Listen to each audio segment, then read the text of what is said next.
What's up, everybody? Good morning and a very happy Friday, TGIFF. Thank gosh it's a football Friday coming at you this morning.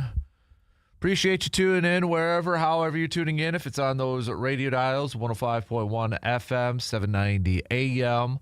Also available to stream online, sportstalk1051.com. You got the app. Download it, take it on the go. Your Alexa devices. And, of course, the video stream that is up and rolling here this morning on YouTube. What do we have on our game plan for us this morning in a typical football Friday fashion? We break it down. Packers versus Broncos.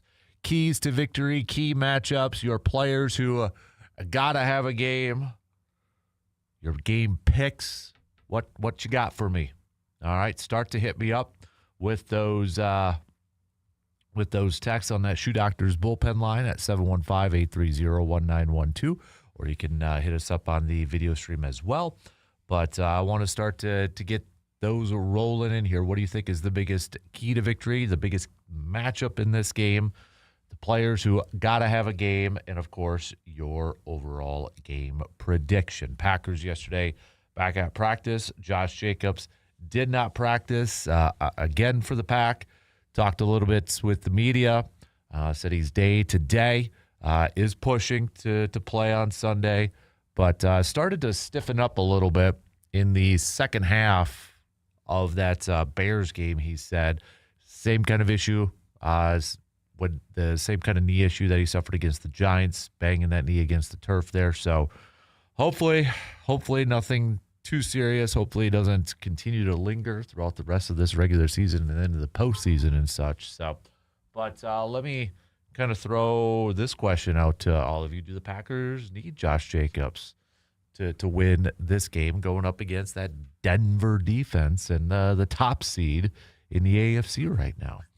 I mean, at first blush, it's like, well, yeah, I mean, you need all your great players. You need all your best players for this one. But I guess the question is probably, do you have a lot of confidence in Emmanuel Wilson to fill it again, kind of like he did against Minnesota just last month? So, but we'll talk plenty of Packers and green and gold throughout this morning. Also on the docket here, how about the Bucs last night? A nice win for the Milwaukee Bucks at home, taking down the Boston Celtics, 116-101. The Bucks jumping out, having a nice second half, jumping out in that third quarter, outscoring the Celtics by 14. And you look at Kyle Kuzma leading away with 31 points. Dude was 13 of 17 from the field. You had Bobby Portis coming off the bench, contributing a double-double, 27 points, 10 rebounds. And then Kevin Porter Jr., triple-double for the young man, 18 points, 10 rebounds, 13 assists. So good contributions, solid contributions all across the board here for that Bucks team, with a nice victory, shooting 58% from the field, 45% from three, and holding the Celtics to just 29% from three last night. But Celtics shot up 49 three-pointers and shooting just 29%. So even holding former Stevens Point player Sam Hauser coming off the bench. Hauser, 0 points, 0 for 10, 0 for 9 from three last night for Boston. So good win, solid win for the Bucks. They'll be back at it on Sunday. Going to be taking on the Brooklyn Nets. So we'll talk some hoops, including you got a big game for Marquette coming up tomorrow as they take on 6th-ranked Purdue. We'll talk some Brewers baseball. Hey, they made a signing. You probably don't know a whole lot about him. Akil Baddoo. You're like, who? Yeah, outfielder. Played mostly at the AAA level for the Tigers last year. Did well at the AAA level for the Tigers last year. Originally was a Twins draft pick back in 2016. So Brewers obviously maybe kind of hoping for another reclamation project with him and bringing in some depth there. But we'll we'll get Brandon Berg's take on this move, as Brandon will be joining us as usual on Fridays here. So we'll hit that up and talk plenty of Brewers with him and some of the latest rumors and rumblings surrounding the offseason for Major League Baseball right now at this point. So, but yeah, I'll be honest, don't know a whole lot about him. So, not too surprised that this is a move, though. You know that the Brewers made to bring in some depth, some unknown. I mean, this is how many times have they done it? We probably can't count it on one hand. You know, so but we'll talk some baseball, talk some Brewers with that as well. Speaking of Brandon, we'll do our Carpet City Flooring Center local sports roundup. Take a look at the high school basketball season. Obviously with hockey, we got swimming, diving, wrestling going on, all that good stuff. We'll talk some Blue Golds, UW Stouts, throw that in there too. So what else do we got on the docket? We're going to catch up with Dr. Crow just past the top of the hour, the next hour, so a little under an hour from now for our Chippewa Valley Orthopedics and Sports Medicine inside the training room. Definitely get his take and his thoughts on the Josh Jacobs knee injury and such, and some other injuries that are affecting mostly the NFL world. And you know, we'll get his thoughts on Giannis with that calf injury too. So, Dr. Crow joining us just past 7 o'clock this morning. We'll do our AJM Automotive Pump the Brakes Full Throttle. We'll probably hit that up in the 8 o'clock hour. And then we've got our Mike's Star Market Cream of the Crop. And you can make your picks. I feel like it's been a hot minute since we've done a little Cream of the Crop. But hit me up with your Cream of the Crop, okay? Text those on over, 715-830-1912. Or you can hit it up on the YouTube video stream there too. So we got a loaded up program. We're going to try to hit up on everything here this morning. So lots to discuss, and of course, your input, what's on your mind, and your analysis and your thoughts and all that fun jazz. So, but let's get things rocking and rolling here this morning. You know where we're going to lead things off. We're going to talk some Packers. We're going to talk some Broncos, some key matchups, some keys to victory. Your players who have got to have a game in this one. All right, you could pick one from the offense and pick one from the defense. That's what I usually do. So pick one from the offense, pick one from the defensive side. And, of course, your predictions. So send them on over. Start to send them on over. All right, let's take our first break, and let's heat things up with the leadoff. Talking about this big-time matchup, Packers, Broncos, maybe potentially a preview of the Super Bowl this year, a rematch of Super Bowl 32 that maybe Green Bay can enact some revenge on. But, all right, we'll take our first break and get things going here this morning. Packers, Broncos, how do you see this playing? How do you see this playing out? Let me know.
Best holiday ever is here. Just head to aroundthe715.com and enter your chance to maybe win some tickets to some concerts, gift cards, other events like the Harlem Globetrotters that are coming to the Sonintake Center on January 2nd. A lot of different things. Christmas music. We got a Santa tracker up there, too. The Merry Market and Holiday Fair coming up December 20th, next Saturday at the Brewing Project. There's a lot going on here. So big thanks to our partners, Window World, Green Oasis Gardens, the District, REM Community Services, partnered with Savita Help, HG Megs, Northwestern Bank, EC Moving and Storage, SC Swiderski, TF Exteriors, Nicolay Bank in Eau Claire, and Lake Hallie for helping us bring the best holiday ever. Best holiday ever is here. So, all right. Let's get things going here this morning. Packers, Broncos. Let's tee it up. You know how we usually do this thing, right? We go by the numbers. So what do the numbers tell us between the Packers and the Broncos here quickly? So if we look at it, let's start off with the offense. Packers offensively, they're about middle of the pack in terms of yards per game compared to other teams across the league. Okay, so the Packers offense, about 340 yards per game, whereas Denver, they're slightly higher. All right, so they're a little bit higher on the offensive side, 342. Not a whole lot, just a couple yards. If you break it down a little bit further, Packers and Broncos neck and neck in terms of passing yards per game. In fact, they're right next to each other. Green Bay, 232.2. Denver, 220.2. In terms of running the football, you got Denver, 121.8. Green Bay, 117.2. So really offensively, if you look at it straight up from rankings and straight up from numbers, both these ball clubs, very similar in terms of points per game. Green Bay is averaging 24.8 points per game, whereas Denver, 23.7. Now, defensively, Denver, third best in terms of yards given up per game. They're only allowing 282. Green Bay, fifth best, 287.2. If you break it down by passing, Green Bay, top 10, only giving up 185.8 yards per game. Denver, not far behind them, 193 yards given up through the air. Rushing yards, Denver, second best in stopping the run. 89 yards per game. Green Bay, still a top 10, but they've been trending a little bit downward, as we know. 1, 2, 3, 4, 5, 6, 7, 8. Yeah, so ninth best, 101.4. In terms of defense, points given up per game, Denver, 18.1. Green Bay, right behind them at 19. So really, when you look at these numbers and these stats and rankings and such, Denver and Green Bay are very similar in a lot of those categories. Very similar or very close to each other in those rankings. And, I mean, you listened to Matt LaFleur the other day, and he was talking about the Denver defense and singing their praises, and he even noted, too, you know, watching them, it's kind of similar to watching what Green Bay does. And I think he's right. Now, the thing that Denver's defense does incredibly well as a team, they get after the passer.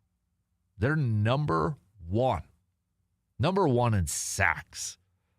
55 sacks as a team. Next closest, you've got Atlanta, who also played last night, so they got an extra game, 48. So Denver, yeah, they can get after the quarterback. They could really get after the quarterback, and a lot of that comes from Nick Bonito, who's got 12.5 sacks so far this year. Jonathan Cooper has 7.5. John Franklin Myers, 5.5 sacks so far this year. So that's a group that can definitely get after the quarterback. And when I look at these key matchups and keys to victory, a lot of that starts right there. Is that Packers offensive line and protecting Jordan Love so that he is not under duress throughout the whole day, so that he's, not getting pressured constantly. That is going to be a big key to victory for this game. And you look at some other aspects of this defense from Denver. I mean, they're third best in terms of completion percentage. And Jordan Love is one of the better quarterbacks in this league at completion percentage. So, what's going to be the give and take here? Who's going to have the advantage? That's why I honestly feel like the outcome of this game is going to be decided who's going to have the better day. Is it going to be Denver's defense or is it going to be Green Bay's offense? Because I feel like Green Bay's defense has the advantage over Denver's offense. I'm more confident in Green Bay's defense able to do their thing against Denver's offense. Now, if Sean Payton can stay committed to running the football, then that kind of maybe dilutes it a little bit. I don't know if I can trust Sean Payton to stay committed to running R.J. Harvey up the middle. Now, that is definitely going to be a key for Green Bay, too, is that interior defensive line. They can't allow what happened last week in that second half, again, where Chicago was having success of running the football up the middle. They can't do that again this week. And now Jeff Hafley talked about it the other day and said, part of it was because they were on the field for a long time. How many drives were 10 plays and such, and he's right. Defense has to get off the field early. And part of that is complementary football from the offense.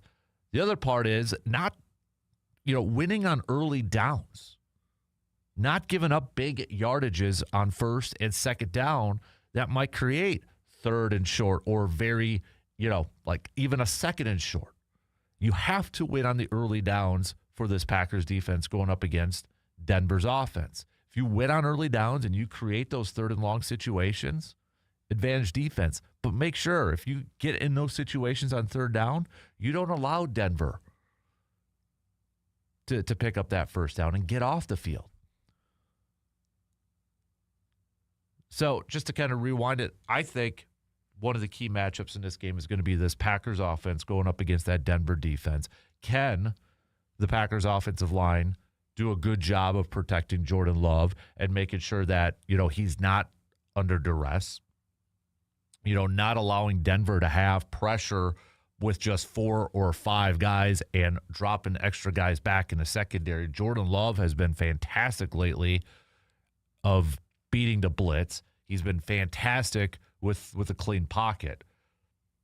Denver's probably going to try to, their biggest key is going to be, can we get that pressure without bringing extra blitzers and just dropping extra guys in coverage, but putting constant pressure on him? That's the key to success for a lot of defenses if they're able to accomplish that. And I think that's the key to trying to slow down and stopping Jordan Love in this Packers offense. So it's going to start up front. It's going to start with that offensive line. Are they up to the challenge? Can they slow down that pass rush, that pressure from Denver's defense? And then, with the Packers defense, getting off the field on third down, winning those early downs, not allowing Denver to be in third and short or even second and like 5 or second and short, winning those early downs. Packers offense, I'm going back and forth here, winning time of possession, controlling the ball at certain times too. Because I do feel I don't think it's as simple as controlling the clock and 7 and 8 minute drives in that. Well, it's been evident so far this year, too, at times. Green Bay maybe sometimes needs to get into a little bit of a rhythm on offense, and that's where you see the mud huddles or the no huddles and a little bit of a hurry up just to get into an early rhythm. All right, what's the downfall of that? You might have shorter possessions and your defense is back out there. So it's controlling the clock. It's controlling, winning the time of possession. But I think at certain points, like if your defense has been out there for a long drive, 6, 7, 8 minutes, probably not best suited to go a little hurry up right away on the ensuing drive for your offense. You want to be able to win, let me rephrase that. You want to be able to pick up some first downs and move the football and kill some clock and give your defense a little bit of a breather on that side. But, you look at a lot of this stuff, and, man, there's a lot of similarities, I think, between these two teams. You look at it from Denver's perspective. You got a Bo Nix, entering his second year. What can Jeff Hafley do to kind of, maybe confuse the younger quarterback? Maybe to get at him a little bit? You look at what he has done so far this year. Bo Nix, just under 3,000 yards passing. He does have a completion percentage of 63. 19 touchdowns, 9 interceptions. Has been sacked 16 times so far this year. If you kind of want to put that in perspective, just a little bit compared to, Jordan Love's been sacked 18 times this year. So, some other mentioned R.J. Harvey. He's been averaging about 3.9 yards per carry. Receiving, it's Cortland Sutton, 773 yards receiving, 5 touchdowns. Troy Franklin, 541 receiving yards, 5 touchdowns. You got Evan Ingram over there at tight end, 347. Marvin Mims, he may be a little bit more dangerous in terms of special teams and such. So, again, I'm more confident, I think, in the Packers defense and able to win on their side. I think the biggest key to victory to me is, can this Packers offense put points up and win against this Denver defense? You look at a lot of these games with Denver, and I know a lot of you and a lot of people have, thrown that out. Denver's won a lot of really close games. I mean, last week against the Raiders, 24-17. The Commanders, 27-26. The Chiefs, 22-9. Raiders, again, 10-7. Texans, 18-15.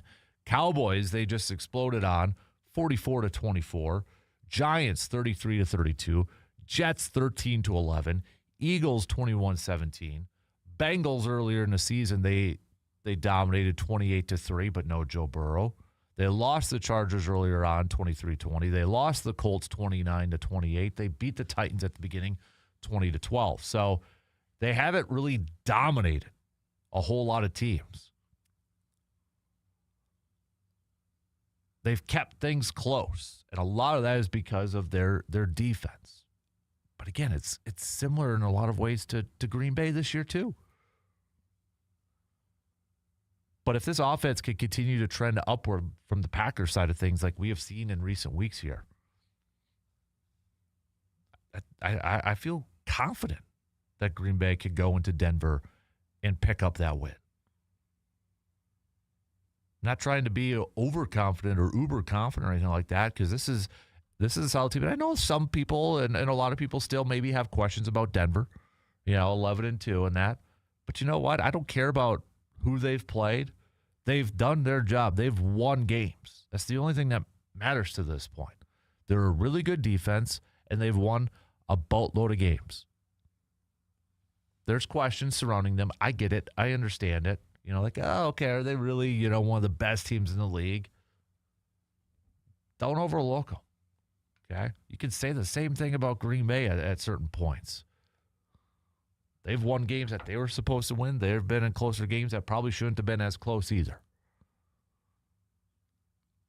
And I think, during this stretch here, we're going to really see how good the Denver Broncos are going to be. Starts with the Packers, then they host the Jaguars, then they're at Kansas City, and then they finish up with the Chargers.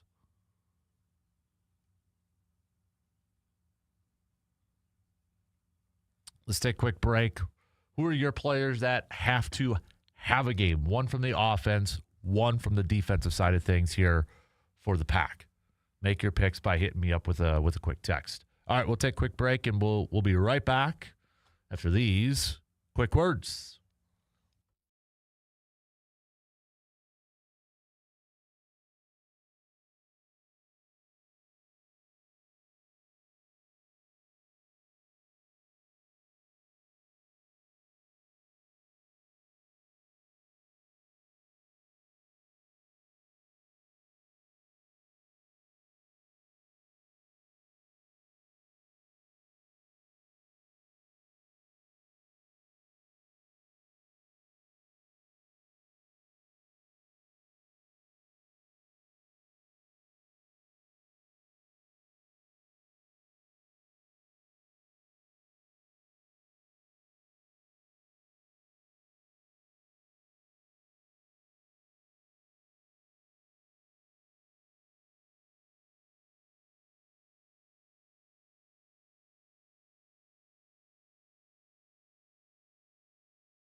Winter is here, and is your vehicle ready to do some battle against some winter? What if you got some holiday travel plans coming up? Well, at AJM Automotive in Eau Claire, their expert technicians will be making sure that your vehicle is prepared for snow, ice, and long trips. From brake checks and tire changes to battery tests and fluid inspections, they've got you covered. And if you do run into trouble, maybe you need a tow, AJM Automotive offers towing services to get you safely off the road. Don't wait. Give them a call, 715-835-9523. My vehicle's actually going in today for AJM Automotive, getting some tire sensors replaced over there, too. So we got a couple texts. We've got C-Bomb saying, we will win a tight game. Nobody's talking about it, but this is a revenge game for Brandon McManus, who will hit a 67-yard field goal as time expires to knock off his former team. Write that down. Surveyor says, good morning, DK. Key factors to this game has to be the putrid offensive line minus Zach Tom and the pass rush of Denver. It's either that or LaFleur has to be on point when it comes to play calling because Love will not make it through the game if they cannot protect.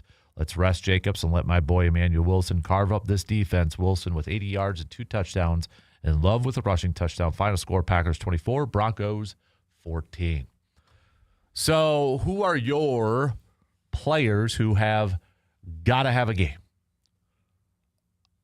One from the offense, one from the defense. I am going to go, and I mean, we could pick position groups and such, but to narrow it down into just pick one from each one, or from each side of the ball. Defensively, I'm going to go Colby Wooden. Now, we could say the entire interior defensive line, but I'm going to go Colby Wooden because just in case Sean Payton's like, no, we're going to pound that rock up the middle with Harvey in the running game. Well, if that's going to be the case, Colby Wooden, who, by all accounts, rankings, grades, numbers, is their better interior run stopper. He's been up and down. There's no question about it. Hasn't been consistent in that. But if Denver does decide, hey, we're gonna run the ball a lot, and it's going to be up the middle, Colby Wooden's going to have to be a key factor in this and slowing that down. You could throw in Carl Brooks. You could throw in a couple of their newcomers. It don't matter at this point. If I'm just going to pick one, and I'm going to go with Colby Wooden. I mean, obviously, I think Micah Parsons is going to be a huge factor in this too. You know, going after the quarterback and putting constant pressure on Bo Nix and just making life miserable for Mr. Nix in Denver. But I'm gonna roll with Colby Wooden or any other interior defensive lineman to try to stop that run. Offensively, it's kind of the same thing, but, I mean, if the biggest key or one of the biggest keys in this thing is protecting Jordan Love and not allowing that pass rush of Denver to get after him, I got to look at the offensive line. Again, you could pick any offensive lineman, maybe outside of Zach Tom, because Zach Tom, as Surveyor said, it probably is the one that you have the least amount of concerns about. And he has been just awesome again this year. And when you factor in he's been dealing with an injury since the beginning of the year, it's been pretty impressive. And I would imagine Vance Joseph, defensive coordinator for the Denver Broncos, is going to try to maybe, Bonito, put him in different situations and try to get him just to eat against Jordan Love. So you could pick any offensive lineman. For this sake, I'll just say Rasheed Walker, left tackle, just to make it simple. Blindside protector for Jordan Love. If he is going to be lined up against Nick quite a bit in this game, he's going to have to hold his own. And he's going to be counted upon to be a big part in slowing that pass rush, stopping that pass rush from Denver. Because if this offensive line from Green Bay can successfully slow down this pressure, and then it's going to force Vance Joseph to maybe blitz a little bit more, let Jordan Love eat that blitz. But if that defensive front for Denver is going to have constant pressure and success by just bringing 4 or 5 guys, it potentially could be a long day for that Packers offense, or a big-time struggle for that Packers offense. There's great play callers across the board in this game, and it's going to be such a fun chess match to watch. I mean, Jeff Hafley going up against Sean Payton. Matt LaFleur going up against Vance Joseph. Which play caller is going to have the advantage? Which play caller is going to be, maybe just a half a step or one step ahead of their counterpart? One step could just be the difference in this thing. Who's going to have the edge in this? Who's going to be maybe in the other guy's head? This is going to be fantastic. For if you're just kind of like a coaching or a play calling nerd, this is going to be a fun one to watch. I mean, you've got Sean Payton, who is a longtime head coach and a longtime play caller in this league. Super Bowl winning head coach back with the Saints. Going up against Hafley, whose stock is red hot. I mean, his star is just burning right now as a potential head coaching candidate. You've got Matt LaFleur with his mind. Vance Joseph, who may get another shot as a head coach, doing a fantastic work with this defense. This is a fun matchup when you just look at it from a play calling standpoint between these coaches. And I could see this game being tight too. I really do. I could see this game being tight. I don't see it being high scoring by any means. Now, I hope, I would love if Green Bay somehow just comes out and, puts on this offensive show and just this absolute beatdown against Denver and makes it a comfortable W. But everything just points to like maybe a 21-20, 23-20, something like that type of game. So let's just kind of, for argument's sake, assume that Denver isn't going to blitz.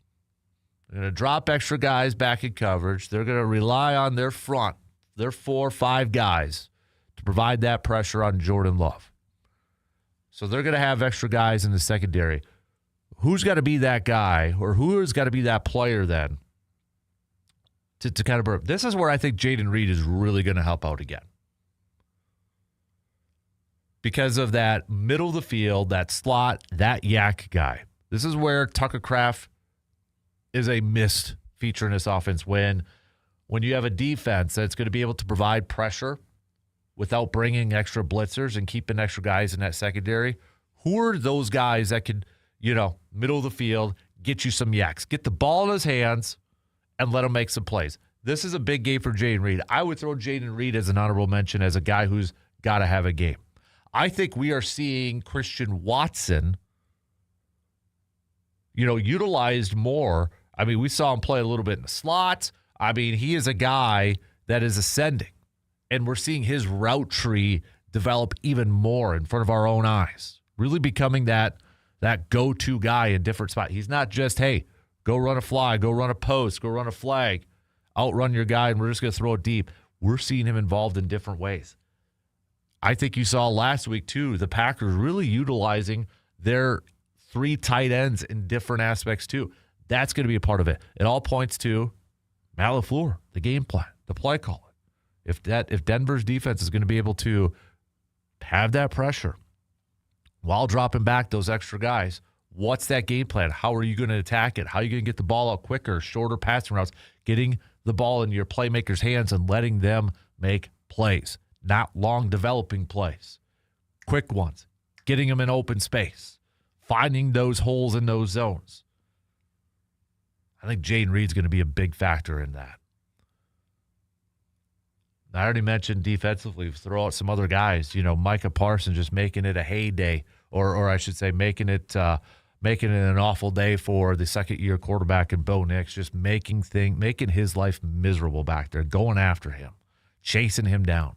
I think Jeff Hafley, how can you maybe confuse Bo Nix a little bit? How can you overwhelm him?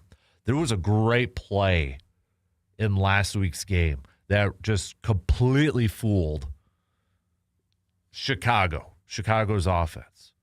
Now, I'm sure Sean Payton and his staff, they've seen it. They're going to be aware of it. But it was the play where Green Bay's defense, Micah Parsons dropped in coverage. Like, Chicago's offensive line on the right side was keyed up on Micah Parsons. Like, that offensive line was flowing to that way. Green Bay loaded the other side. They came with extra guys. Xavier McKinney, I think, was a safety coming. Rashawn Gary in that. And they dropped Micah Parsons in coverage. Completely fooled Chicago.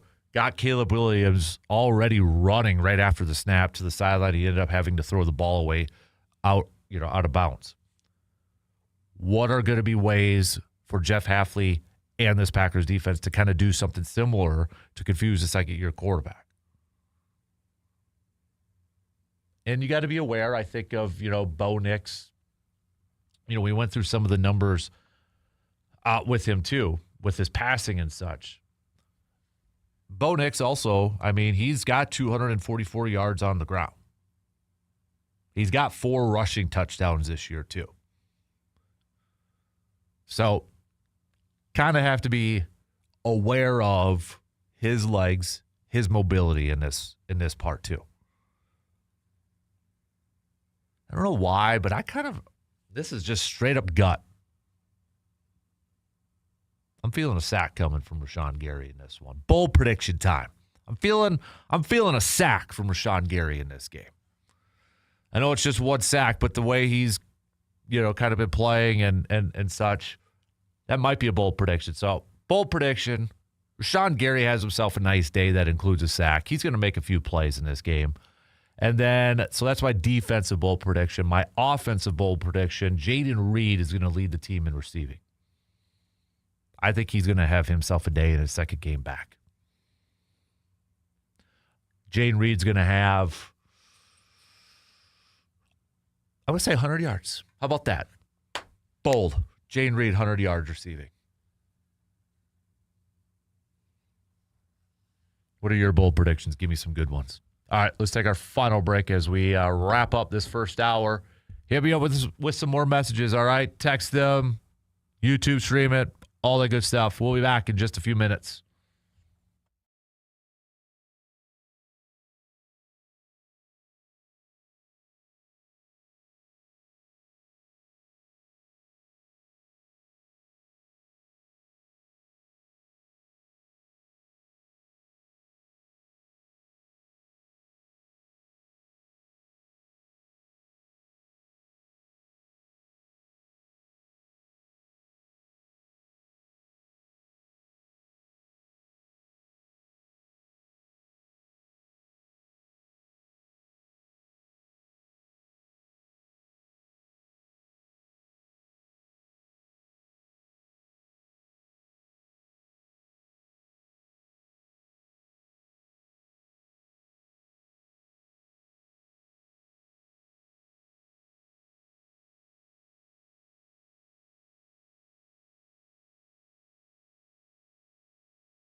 Make your holidays merry and bright with a trip to Hy-Vee in Eau Claire. From fresh holiday hams and turkeys to seasonal produce, bakery treats, and all your favorite pantry staples, Hy-Vee in Eau Claire has everything you need for festive meals and gatherings. Their friendly staff is ready to help you find the perfect ingredients, and weekly specials make holiday shopping easy on your budget.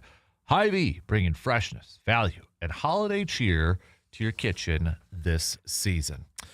Coming up just past the top of the hour, we'll catch up with our good buddy, Mr. Austin Crow, Dr. Austin Crow, for our Chippewa Valley Orthopedics and Sports Medicine inside the training room. We'll get his thoughts on Josh Jacobs, Giannis, et cetera, et cetera. So that'll be coming up just shortly past 7 this morning. And then after that, our good buddy Brandon Berg will be back with us too. So we got Eli says, I'm not worried about the Broncos offense. I'm more worried about their defense wrecking the game. C-Bomb says, you stole my guy with Wooden. We know running game cannot get we know the running games cannot get to the edge on our defense. They need to attack up the middle like the Bears did. We need Denver to play from behind the chains or second and third and long situations. If Denver is able to run up the middle, it's going to be a long day at the office. I also admit it, but Surveyor's correct. I also hate to admit it, but Surveyor's correct. The offensive line is going to be an issue. Therefore, Jordan Love needs to be on point. Jordan has a big game, and Wooden stuffs the middle, and Green Bay wins. Surveyor says, I feel your feels. And Gary gets 2 sacks. We've got no-name texter. Give me a name if you feel confident or if you're okay with it, so I can give you some cred. But because I love how you phrase this. Pack win a fantasy death game, 12-0, 4 field goals for McManus. I love that fantasy death game. Unknown texter, no-name texter. Good one right there. So continue to send me some of your bold predictions. Your keys to victory, your key matchups, your players who have got to have a game, and give me some good bold predictions. James on the YouTube stream says, key players, Rasheed Walker, defense, Rashawn Gary, rediscover the former Fire. All right, coming up, I want to hit up a little baseball talk coming up next hour or two. Maybe we'll find out a little bit more about this new outfielder that the Milwaukee Brewers are bringing over. So we'll get Brandon's thoughts on that. Bucks with a nice win last night too. Not to ignore what they did, but nice win against the Boston Celtics. Giannis even going on Instagram.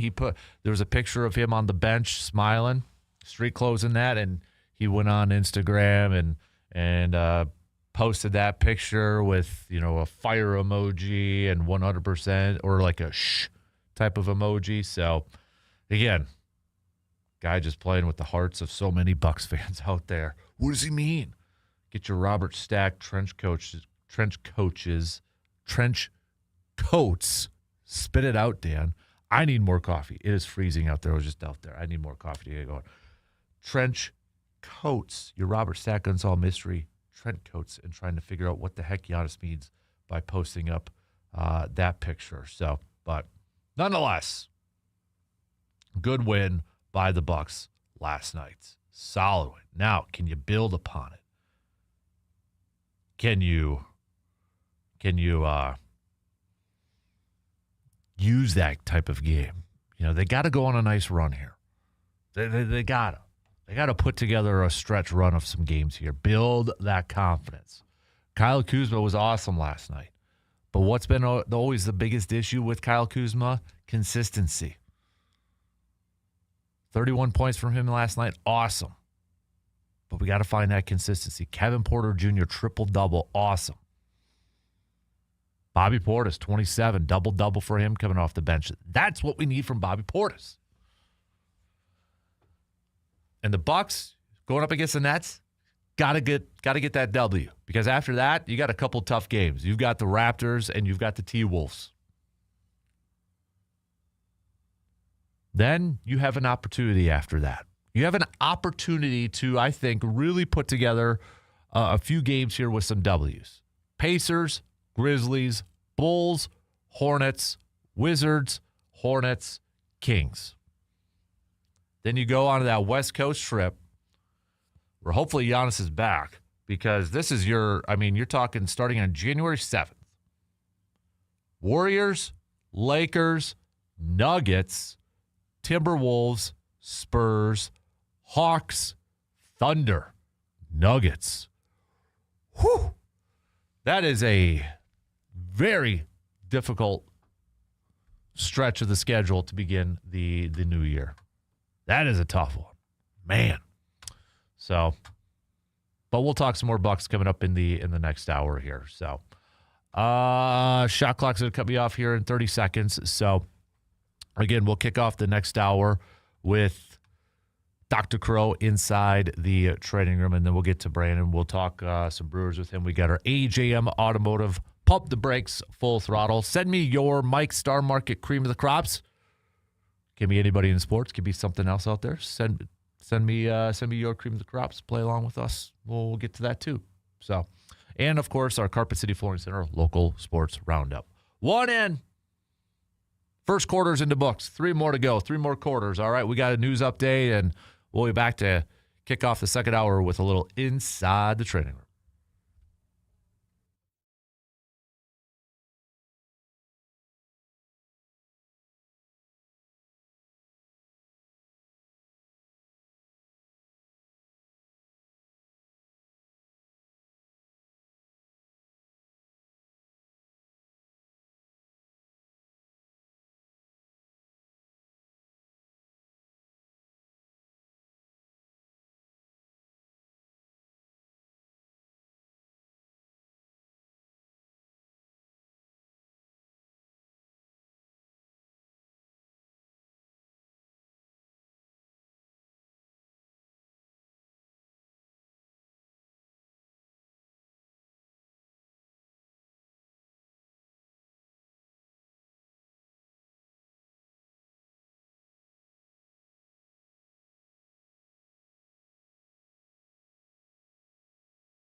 Second hour, second quarter kicking off right now on this Friday morning. Kind of a frigid start to your Friday morning if you haven't stepped outside yet. But we're heating it up in here on a football Friday here. Continue to send us your predictions, your keys to victory, your key matchups, your players who have got to have a game.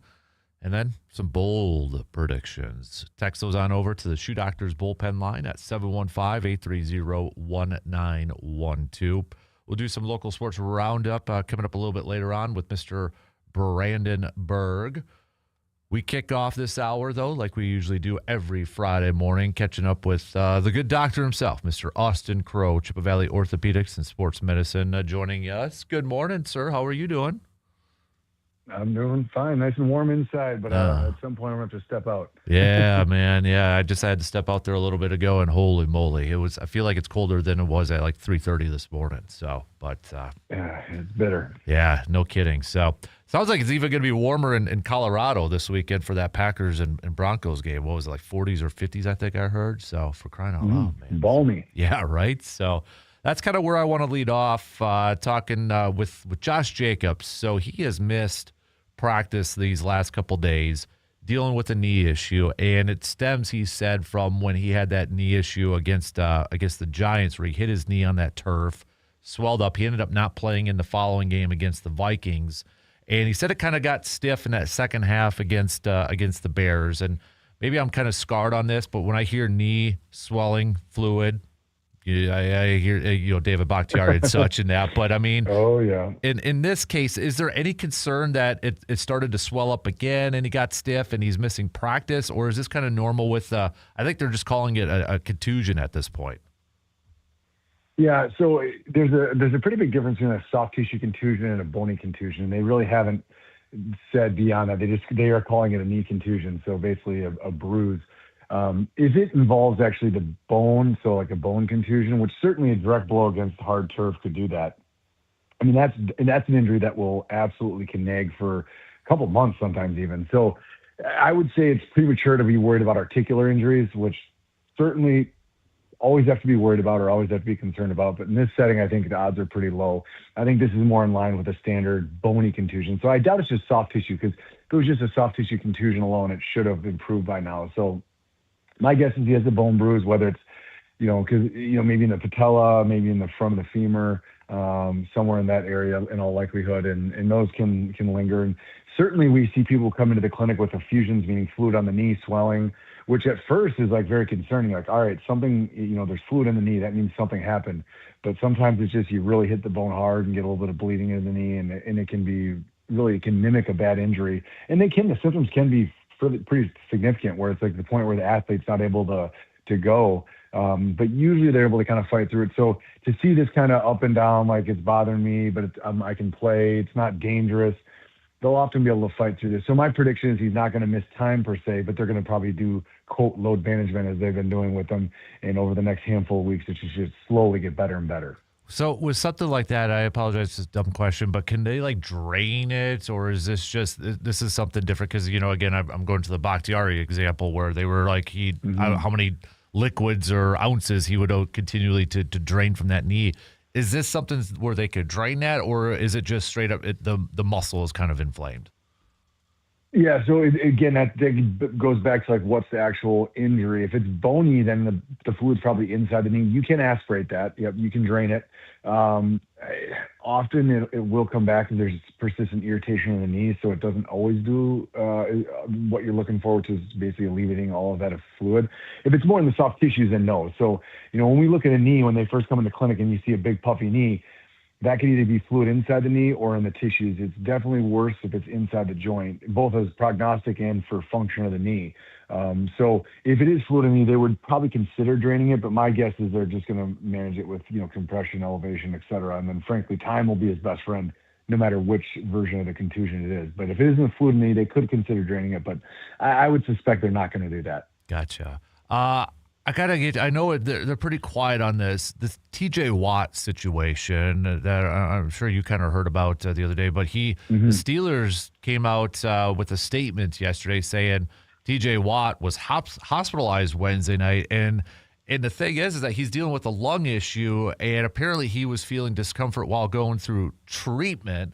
So they sent him to the hospital and such, and he ended up spending the night. Now, I haven't heard or seen anything else after that, but that's, going through treatment, now a lung issue. What are maybe some potential things? Because I don't know if this would be accurate, but I immediately thought of, remember Tyrod Taylor with the Chargers? And, got that. And Yes. that's where my mind went right away. I don't know, but, I mean, kind of a weird situation, it sounds like. Oh, it's super weird. Yeah. So, I mean, I definitely, I think it was a couple of days ago when this first popped, and, or maybe was it yesterday or 2 days ago? Either way, I was looking at it, and you really can't find any information. It just says, quote, he was having treatment, and then he began having lung issues. Usually you don't just willy-nilly just spend the night in hospital. So something's going on. Mm-hmm. So it's really unclear. Now, yes, so Tyrod Taylor, going back to that, he had a rib fracture. The team physician injected it with numbing agent. So basically he was putting lidocaine or Marcaine in there to numb it, and then accidentally punctured the lung. And so it collapses the lung. So it's called a pneumothorax. So is it possible? It is possible. I would imagine they would have disclosed that, but that certainly could be a reason to do it. But if they were doing it in the middle of the week, you wouldn't want to numb a rib in the middle of the week. If you were to do that, you do it like game time. You just kind of keep them out. And so I have no clue what it is. This is real. I'd love to see if any more information comes out on this. But so I was keeping my eyes on that, and it really did not disclose any more information. So, possibility includes this is not necessarily related to the treatment, but maybe when he was receiving treatments when it became apparent. So maybe he took a hit and has a contusion to the lung. So just like you can have a contusion and then you get a contusion to your lung, that can affect your breathing and oxygenation. So it could be something like that. That usually comes from a really hard direct blow. It could be he maybe does have a cracked rib and has a pneumothorax, again, maybe related or not to the treatments. But those things, they probably would have been more descriptive, I guess. So I don't know. This one is definitely got me scratching my head, and it'll be interesting to see how it plays out. Yeah, no kidding. And then staying with the Steelers, kind of another weird one was DK Metcalf. So I was reading a little bit about this. He ended up being removed from the team plane after their game, after saying he was dealing with some stomach issues or stomach pain. He ended up staying in the hospital and such. And I was reading Mike Tomlin's quotes saying he got hit in the abdomen or stomach in the game. I think they gave him some basic over-the-counter remedies in-game like Pepto or something like that, and it got progressively worse after the game. Could that be just something simple as if he got hit in that stomach and that he was just maybe dealing with some bruising or such? Because it sounds like he's potentially still going to play this weekend. Yeah, maybe it's the word of the day, but it could be contusion, right? So you can, just like you can get a contusion in your lung or what, you can get them in any of your internal organs. So, common ones would be like liver, spleen. Occasionally we'll see someone who takes a step beyond a contusion, goes to a laceration. So, when we think of the term laceration, we think like a cut, but you can basically get hit hard enough where you'll basically, your spleen will develop a cut in it. We call it a splenic laceration. Those can be real dangerous. Theoretically even life-threatening, but there's more mild versions where it's just like you get hit hard enough where you have a contusion to an internal organ. You can get a little bit of bleeding inside. You can get certainly pain and discomfort. But my guess is it's along those lines, because if he had a legit splenic laceration, he probably would have been hospitalized as well. So it probably is not to that extent. But my guess it was a smaller version of that, so like a contusion to one of his internal organs. And then just at that point, pain can get progressively worse. Limitability, but usually they bounce back pretty quickly unless it's a true laceration. Staying with football, I got to get your thoughts on Justin Herbert, who played this past week, Monday night against the Eagles, and that was less than a week, I believe, or maybe right around a week after having surgery on his left hand for a broken hand. It's his non-throwing hand. Apparently, doctors inserted a plate and a screw to stabilize the break, but even though it was his non-throwing hand and such, how maybe dangerous was it for him to go out there and play it? It looked like he took a couple hits on that broken hand too. Was there a possibility that he could have made it worse by playing and taking some big hits with that? Yeah, absolutely. So I'm sure it sounds like they doubled up on the fixation. So a lot of times for those fractures, we can put basically an intramedullary screw, and then they probably laid a plate on top of it. So kind of double fix it, if you will, to try to maximize the stability. But at the end of the day, until the bone's healed, there's metal holding the bone together. So, I mean, bone certainly doesn't heal in a week. I can promise you that. I mean, it's going to take at least 4 to 6 weeks for there to be any real significant bony development. So for those first handful of weeks, if you took a hard enough hit, you could certainly bend the plate or break the plate or screw. Occasionally, we will see that, in patients that have an injury after a previous surgery. But I think obviously they're very calculated with this, and the being that it's a non-throwing hand, I'm sure they're feeling that the risk is relatively low. But yeah, it is certainly a possibility that something were to hit it or take a real hard load to it and bend the hardware. That would be a pretty big problem to deal with. But it would take a really hard hit, especially with the double fixation that they did.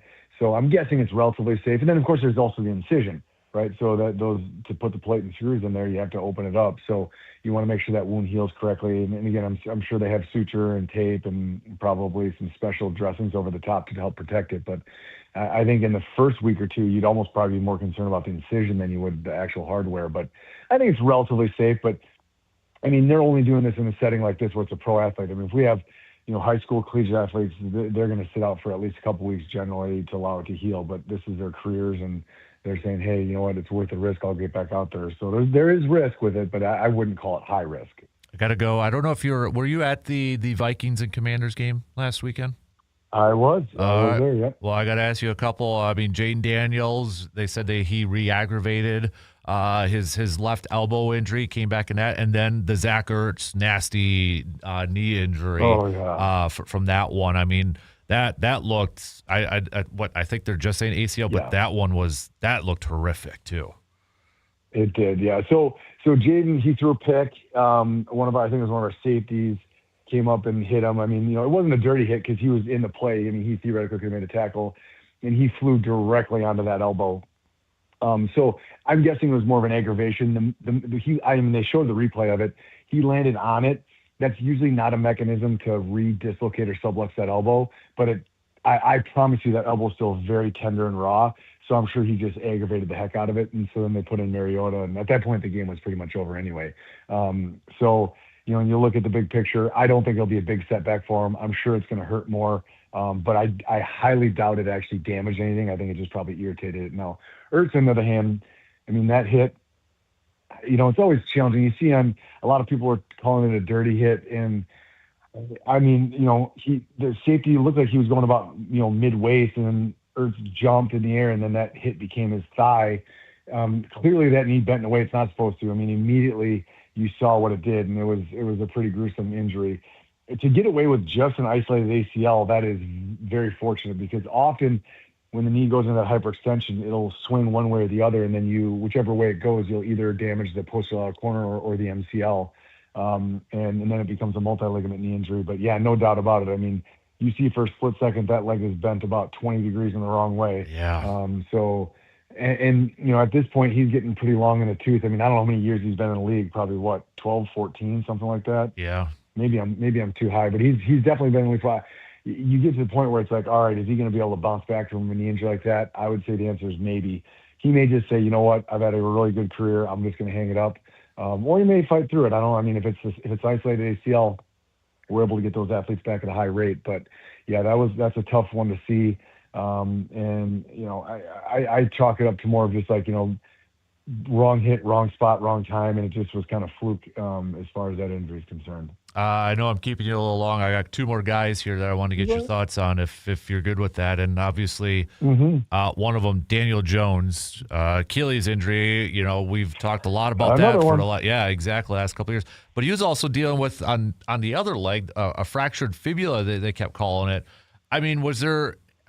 They can't be related, right? Like he wasn't overcompensating for that, and that what suffered the Achilles. I mean, was there anything? I don't think so. I think those are two totally separate things. The injury part, like when you see his mechanism, I mean, generally they're always an eccentric load. Like you're planting the foot, and the base of the heel is going down, so you're stretching the Achilles, and at the same time you're trying to push off. So it's called an eccentric load. Very classic. He almost was just kind of like twisting. So I mean, there's obviously a load to it because that's how they do it, but it's a very weird. It really almost was like you could see it, the classic like pop, and then there it went. But yeah, it was definitely an interesting mechanism. I mean, it really has been a fire sale on Achilles injuries between the NBA, the NFL. I mean, it's been about 2 years where it just seems like once every other week you get someone who's popping an Achilles. So who knows why that is, but it does seem like there's a lot more.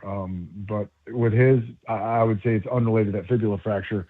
I think that's more just kind of a fluke. And then a player that I think a lot of fans were wondering if he did. I'm going back to Giannis, switching to the NBA here for the last one, and had a calf strain.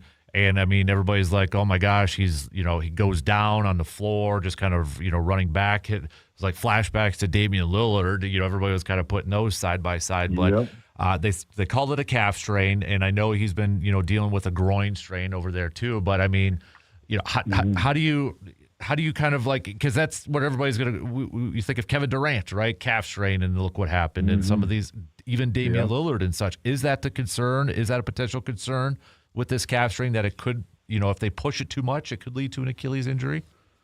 I mean, theoretically, but there's not a huge link. I mean, I see a lot of Achilles ruptures, and I mean, very rarely is there a prodromal, meaning like symptoms before. Usually it's like I just was playing pickup basketball or whatever and popped, there it went. So, I mean, yes, that happened to Durant, but I think for the most part, I think that's atypical.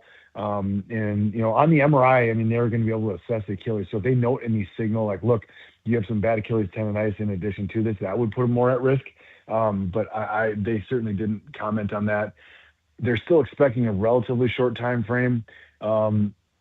So it obviously wasn't a major one. Certainly watching him go down, it was concerning, right? I mean, the way he just kind of went down to the ground and immediately grabbed the leg, everyone's first thought is, oh no, right? But at the end of the day, it was more muscle tenderness. So those are the ones that tend to do well. And again, should not be a long-term issue, but I guess never say never, but I wouldn't be too concerned about that, no. All right. I know there's a lot going on right now, and that's why I think you always say, too, that's what keeps you in business, right? So with some of these. Well, yeah, I mean, it is what it is. People are out there pushing their bodies to the limit, and it's just kind of part of the game, and it's unfortunate. The good news is, I mean, we're able to often get people back. So, I mean, out of all the injuries we talked today, I think almost all of them people should be back going full bore, in the end. So it's pretty amazing what we're able to do to get people back out there living their lives in sports, et cetera. But it is absolutely part of the game. Absolutely. Well, hey, we appreciate you taking some time here this morning and breaking it all down for us. Enjoy your weekend, bud, and we'll catch up with you again soon, okay?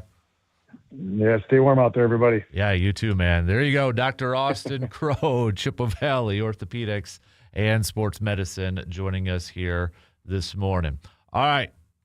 I got to go let him in because he's probably freezing outside right now. He's Brandon Berg, sports editor, Chippewa Herald. He'll be joining us in studio coming up in just a couple minutes.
Big thanks again to Dr. Austin Crow, Chippewa Valley Orthopedics and Sports Medicine. If you missed any portions of our conversation, they're always up in podcast form that are a part of the Man Cave podcast. So that'll be up a little bit later on this morning. I feel like it's been a little bit, Brandon, since it's been a Friday that you and I have been in studio. It feels like it's been a hot minute, sir. So how you doing? Good. How are you? Not bad, man. Not bad. A little chilly out there, but hey, we're in Wisconsin, right? We're used to it. So. We know what we signed up for. Yep. I want to lead things off with you this morning. I gave you a homework assignment. But first of all, before we get to it, Brewers-wise, obviously winter meetings and the hot stove season going on, it sure feels like or seems like there's a lot more chatter surrounding Freddie Peralta and a lot of teams interested. But why wouldn't a lot of teams be interested in Freddie Peralta?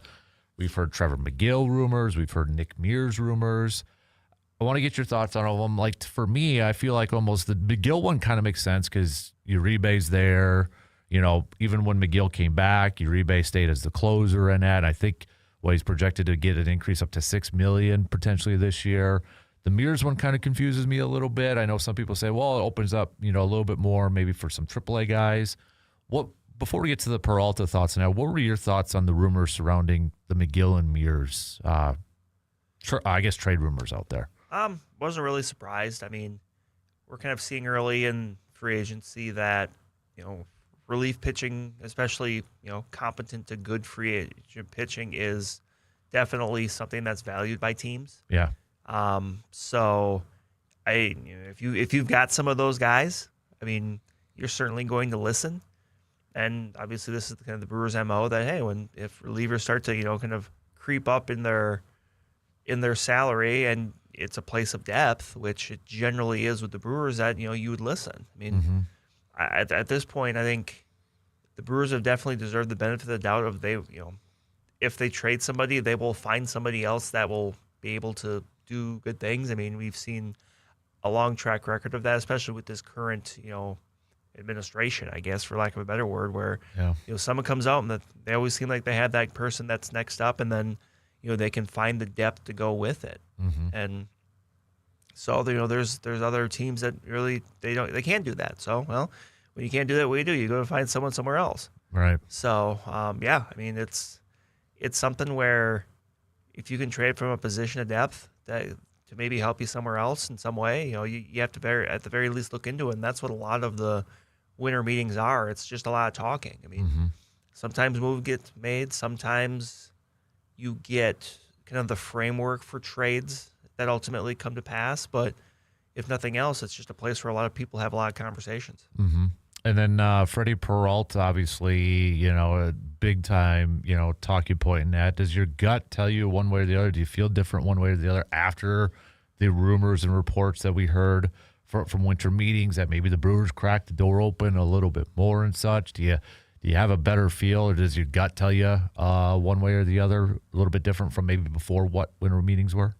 Not really. I mean, I think that Peralta's ability, but also his cost, I think are going to maybe open up a few more doors than maybe, Corbin Burns did a few years ago. Yeah. Just because Corbin Burns was making roughly double what Freddie Peralta was. And I think you certainly could say that Corbin Burns was a better pitcher maybe than Freddie Peralta, but, it wasn't significant. It certainly wasn't the distance wasn't, twice the cost. So, I mean, that just means you're going to have more teams that are in it, that more teams that feel like, hey, we can have that conversation. And if you're the Brewers, I mean, there's no reason not to. Yeah. Just because you have a conversation with someone doesn't mean you have to commit to anything. But, you never know what someone's going to offer you until you let them. Right. So, you have those conversations, and then you kind of go from there. I think ultimately, if the Brewers make a big deal, whether it's, a big trade, whether it's Freddie Peralta or not, it's going to come as a trade. I just don't see them kind of forking out a bunch of money for a free agent, like a relatively significant free agent, not obviously, Akil Baddoo, which we'll talk about here, I'm sure, in a little bit, but, someone that could be a legitimate difference maker. That's probably going to come in a trade. So you mentioned it's Akil Baddoo. Probably not a name a lot of people are familiar with, at least Brewers fans and such. To come out of winter meetings, though, I think it's like, oh, wait, Brewers fans probably like, got to find out who this guy is if Ken Rosenthal's reporting it and and all that stuff, but spent a lot of time, majority of his time in AAA last year, right? Part of the Tigers organization. Did I see he originally drafted by the Twins in 2016? I believe so. I believe he was a Rule 5 pick for the Tigers. Okay. And kind of stuck on the team there and then stuck around. I mean, I look at it as he's someone that's going to come to spring training with a chance to make the team. Mm-hmm. I mean, I don't think that you're expecting too much. I mean, he's a guy that, there's skill there. He's got some power. He's got some speed, but there's also some swing and miss. I mean, just someone I think that's going to be added into that, that outfield mix, which we know is, pretty packed. I mean, when you look at the kind of the state of the Brewers and, what they develop, but, he's someone I believe, and I'm going to double check on this just to be sure, but I believe he has an option left. So he could be a guy that they bring in that could, maybe make a difference at the major league level, but at the same time, if he doesn't make the team, I'm trying to, according to Fangraphs, he has an option left. So he is someone that, basically certainly a 40-man roster outfielder to where, if he doesn't make the team on spring training, he can go down to AAA, and then he can maybe be that first guy up if somebody gets hurt. Mm-hmm. Maybe looking for someone with a little bit more big league experience in that spot if/when that situation arises. Mm-hmm. Yeah. So, again, I mean, you mentioned it. I mean, you look at the outfield there. It kind of feels like this is a typical Brewers move, right? I mean, we've seen countless moves similar to this. Right. So. And that's, these get a little bit more attention than maybe they do in other sports just because of the nature of baseball offseason. Mm-hmm. Where so much of it isn't done in the first 2 or 3 days that those can a little bit easier kind of fall through the cracks if it's a depth signing, in the NFL or, the NBA. But, right now, I mean, we had a couple of moves this week, obviously, but, significant ones. But, there's still a lot of things yet to be decided out there with, who ends up where. Tired there, dude? Yeah, a little bit. Putting in the midnight oil, man. You mentioned some of the big moves so far. Actually, hold on. I want to go back to one more thing with the Brewers. Pat Murphy also chatted a little bit with the media at winter meetings and that, and obviously Joey Ortiz was brought up, and Pat's. I think this was like a typical Pat Murphy type of answer from what we've gotten to know. He empowers his players, he builds up his players, and he said Joey's going to be better offensively. I know this. We know this. He's going to be better offensively, and I think for any Brewers fans, maybe like, okay, calm down here, Pat. He did the same kind of with Bryce Terang, right? And it worked out. Bryce Terang got a lot better in that. Joey Ortiz, I think there's still maybe a little apprehension. But again, this to me just screams this is Pat Murphy's style. It's not just a coach with X's and O's. You got to manage people, right? Right. And at this stage of the game, there's no harm in saying that because he's not going to come out and be like, yeah, well, we just need to do better than that. Like he's not going to come out and do that. Right. I mean, so no, I mean, right now at this point, it makes sense, and I mean, it's actually not a bad bet to make because really can't be too much worse. So, right. So no, I mean, it's to me, I don't say lip service, but I just use it as yeah, you're right. It's coach kind of right now saying the right thing, knowing that it's it's possible that a week, a month from now, whatever, there might be somebody else that's in that spot or challenging for that spot. As of right now, though, is Joey Ortiz essentially the Blake Perkins of the infield? Kind of. Where maybe spots start here and there, but defensively. I mean, Ortiz is younger, if you go back to 2024, he showed a little more offensively than Perkins has. But because he was batting third sometimes. Yeah. I think that's kind of the thing with him too. Is you can see a decent sample size of success at one point and say, hey, no, he's been able to be productive as a major league hitter. So it's not like he's always been thought about as this guy. Well, he'll play defense, but he'll never be able to hit. It's like, well, right. He's been able to do it. It's just that it just didn't happen at all last year. Right. So, I mean, still being a relatively younger guy, like you're certainly not going to give up on him. But if this is a team that once again expects to be in contention, like you can't have another year of trying to work through the lack of offense he provided last year. To me, you can't be a legitimate contender and just say, oh, no, that's fine. Right. So some of the big moves, you got Schwarber going back to the field. I don't think that really kind of surprised a whole lot of people. Were you surprised with the contract? Yeah, and on average, though, it's about $30 million. So, I mean, if you do a yearly thing there. I don't know if some people were expecting more. I don't know, like because he's always such a tricky player because he's very, very good at what he does. Yeah. But what he does is a very specific thing. Right. He's a DH. He's a power hitting DH. I mean, that bat's lead off. Right. Like, and he has good on base skills and stuff like that. But like, he's not going to play the field a lot. Mm-hmm. So it's just like, that you're kind of limited in that way. Right. Edwin Diaz goes to the Dodgers.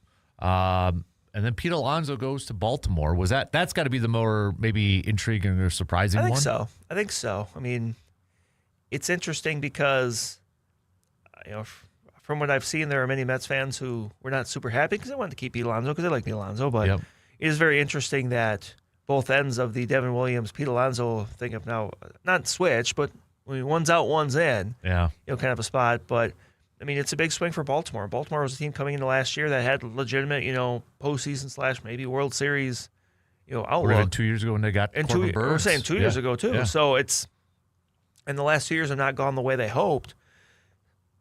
So they invested. I mean, they had some corner infield guys that were younger, but still, I mean, nobody at the Pete Alonso level. Mm-hmm. So I mean. And to me, it's always going to be interesting and kind of a good thing when you see who I would consider to be non-traditional spenders spending for frontline free agents. Like, I think that's a good thing. I don't really have a thought in the race on when it comes to Baltimore. What do I think? But it's just like, well, it's good that someone else threw some money out there to bring in a big name free agent. Obviously, that's going to be a big deal for them. Right. Yeah. I mean, you look at it, you pair them up with Holiday, Gunnar Henderson, and such. You look at that division, just got a little bit even more intriguing, we shall say, because I mean, you got Toronto, you got Boston, you got the Yankees. Tampa Bay's always there. It feels like if you want to, they'll probably still be picked last for this upcoming year, and they'll probably still be in the hunt. I mean, that's at least right now, to me on paper, that looks to be the most competitive top to bottom division. Probably in baseball. top to bottom, just because of you're kind of minimizing who's the weak link there, right? Versus there's some other divisions where you might have 3 teams or something, or 4 even, but like. Your last place team is pretty bad. Yeah. So, and that's not the case with the AL East right now. Right. So, kind of interesting. I mean, Kyle Tucker is probably the best available, would you say, right now out there from a position player standpoint? Probably. Now I'm wondering, like, okay, the Baltimore makes that. Does that move the needle for like a Boston or the Yankees? Say, hey, we got to counter that sort of thing? Right. I mean, a few of those AL East teams were teams that had been kind of connected to Freddie Peralta. So, yeah. We don't know. I mean, that's. You don't want to think that teams are that reactionary when it comes to things, but at the same time, they're looking. Right. And it feels like outside of Freddie, the big name from a trade standpoint is Marte from the Diamondbacks. Yeah, Ketel Marte, who should have. I mean, if he's legitimately available, I mean, he's a very, very good player, so there should be a market for him. Did I see too? Like Tampa Bay was potentially involved in that, which is like, oh man, AL East is just going to steal some of the headlines in this. It feels like. It might. So, but. Hot stove season, because winter meetings is over with now, I think. I believe so, or it's wrapping up. So that was always kind of the they meet at some hotel somewhere, and then there's just stuff going on all the time. Right. Really quick before we got to take a break, going back to the Peralta one, I'm sure you read the Athletic piece by Ken and Will where they talked about Peralta, and there was a Brewers official that they talked to, and the quote that the Brewers official said, "It's been a good week." Talking about the conversations and such with Freddie Peralta, which, I'm sure some people are probably saying, good week because you want to trade him, or just good week because there's a lot of interest in that. I mean, you could take it, I guess, a couple different ways. Right. And that's how kind of when you said that, that's kind of how I thought about it. It's like, well, I mean, if you have a lot of people reaching out to you to talk to you about your players, obviously that means something. Right. So I mean, it never hurts to have the conversations. It doesn't mean you have to pull the trigger, but if you have a lot of people reaching out saying, "Hey, what do you think?" Blah blah blah blah. Right. That's a good thing especially because that word gets around too, and then suddenly if you're the Red Sox, the Yankees were exactly talking, or this or that, it's or the getting to a bidding war, right? Kind of, and that's. I mean, that's what the Brewers want. I mean, that it's going to have to get to a certain level for them to make the deal. But that's how it happens. I mean, that really didn't happen with Corbin Burns, in part, I think, probably just because of the cost. Right. And, I mean, maybe you just have teams now that are a little bit more motivated to make that move. Yeah. All right. Let's take a quick break, y'all. We got more football talk coming up as well. We'll do some local sports roundup, cream of the crop, AJM Automotive, pump and brakes, full throttle, all that good stuff. Quick break, but we'll be right back after these few words.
Hey, Brandon, 11 days, man.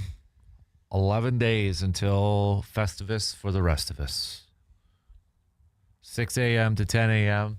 The VFW post at 3:05. If you come by and say hi to Brandon or myself, I'm going to buy you a pint of Man Cave Light. Ooh. And then from 6 a.m. to 10 a.m., $1 domestic mugs, $2 craft mugs. You might want to take the day off. Or if you can't, but you still want to stop by, they do serve up a delicious breakfast. Yes, they do. So, again, 6 a.m. to 10 a.m. We're going to do the feats of strength at 9 a.m. between C-Bomb and Surveyor. Our friend Mark has volunteered to be the ref and the official. There you go. Good. That way Brandon could do play-by-play because I'll probably be in the corner busting a gut again and not able to talk. So, because I'm listening mostly to Brandon's play-by-play from that. So, we'll do that. I think we'll do the airing of grievances about before that, like 8:30. I think so, yeah. So Yep. we'll do that. So stop on by, hang out with us. Again, Tuesday, December 23rd, 6 a.m., starting at 6 a.m., VFW Post 305 Star Avenue in Eau Claire. Christmas Eve. Yes, Christmas Eve. I like that. So, all right. We're going to talk some more football coming a little bit later on. Let's do some local sports roundup a little bit later on as well, because I know we're a little bit behind. We got to take another break here to wrap up the second hour and such. But let's actually chat a little Bucks, Brandon, because last night's a nice win for the Bucks with no Giannis in there, taking down a Celtics team that was really playing well as of late here too. But you had Kuzma 31, Bobby Portis 27, Kevin Porter Jr. with a triple-double. But, obviously the talk surrounding the Bucks yet has been Giannis, trade, no trade. Did he have a meeting with his teammates? Did he not have a meeting with his teammates? I mean, it's all over the place. Now Giannis is posting stuff on Instagram, with emojis, with him smiling. I mean, this is quite the, midday soaps that are still rocking and rolling out there. But nonetheless, that was a good W. And, they just got to tread water at this point, don't they, until Giannis can come back? Right. And I think that maybe that's kind of part of it, too, is just, like, it almost feels like every win at this point is a big win. Yeah. Because we don't know what the next month or two holds. Yeah. So, to be able to get a win, especially a win over a team with a winning record. Yep. Obviously Boston's, less than 100%. Mm-hmm. But still, I mean, they're still formidable. I think they came in winning 5 in a row at that point, too. Something like that. So, I mean, at this point, you're just trying to, stay in striking distance. Right. And, the whole thing about Chris, was it Chris Haynes that said Giannis had a meeting? Kevin Porter Jr. and Kyle Kuzma were kind of like, no, I don't think that didn't really happen. But then it's like, well, the insider said some teammates. Then it's like, well, why does he meet with everybody? And, Kevin Porter Jr., or not Kevin Porter, the insider, Chris said, Giannis' message just to ignore the outside noise and that. But I'm like, okay, here's my issue with it, I guess, then, too. If that truly is a message from Giannis to ignore the outside noise, Giannis is the one that can stop this thing, right? Yes. Right. Like, he could come out and say whatever he wants. At this point, I just want to know. Right, As a fan, I want to know either way because I'm tired of it, too. Yeah. And we're to the point now where I didn't want this to happen where his teammates now have to answer the questions about it. Right. And not saying Giannis doesn't have to if he doesn't want to, but I'm like, but don't preach to ignore, if it is the case. Don't tell your teammates to ignore the outside noise when it's you that could really put a nail in this coffin. You're asking people not to pay any attention to the fire that you kind of caused. Right. Whether you fully caused it or inadvertently caused it or whatever, He alone has the ability to come out and stop it. Right. Like, I understand at the beginning of the offseason where you're kind of like coy. It's like, okay, to put the pressure, to make sure you're organized. But I think at a certain point, it's like, okay, I got to maybe put some water on this fire. Because right now, like, it's not like the Bucks are scrambling, trying to figure out, okay, what's the next big move to make? Like, at this exact moment, that doesn't, that would involve maybe bringing someone in. Right. And I'm at the point now, Brandon, where I'm like, okay, Giannis, if Giannis wants to stay and he wants to finish his career with Milwaukee, awesome. I hope that. I think a lot of us want that. But then I hope that, okay, if that's the case, Giannis, we need to have a conversation then. Because we might have to reset this for a couple of years just to gain a little bit more flexibility in what we can do. Like, I don't fault the Bucks for the moves that they have made, because I think the big reason why they made some of those moves was to make Giannis happy, to try to capitalize with Giannis on your team. It has gotten you a championship so far. And so I don't fault John Horst, the ownership, for trying to do that. I mean, outside of the Lakers drafting LeBron's kid, what other organization has tried so much to make their superstar happy? Right. 2 of his brothers are on the team or within the organization, for crying out loud. So if Giannis is like, hey, I want to be in Milwaukee, but I want to make sure that we're competitive, I think there needs to be a real kumbaya moment and say, okay, if we want to be competitive and we want to continue to have a championship roster, we may have to take a step back for a year or two just to kind of reset everything from all the decisions and moves we made to try to make you happy, to try to capitalize on that short window. Right. You know, and I look back, I mean, I know it's probably not the greatest comparison, but, you know, Kobe with the Lakers went through some rough stretches. The Rudy Tomjanovich experience and the Andrew Bynum and Meta World Peace, and then finally it took Phil Jackson, Paul Gasol to come back and do that. So, I mean, there has been that. I understand why the front office, but I think there has to be a legit conversation like, Giannis, we want you. And Giannis is like, I want to stay here too. Okay, we need to meet in the middle here, and we got to make some tough decisions then. That's my feeling at this, because you cannot continue to operate. And as we are seeing right now, you can't continue to just patch hole some stuff and hope for the best at this point. Right. So I don't know what's going on. I don't think anybody really knows what's going on except for one person in the world, and maybe his agent and his family and such. But I'm to the point, like, if you want out, just say it now. You know, it's not fair to Kevin Porter Jr. to have to answer questions about it. It's not fair to Kyle Kuzma. It's not fair because now you got stuff like, oh, did he meet with just some? Right.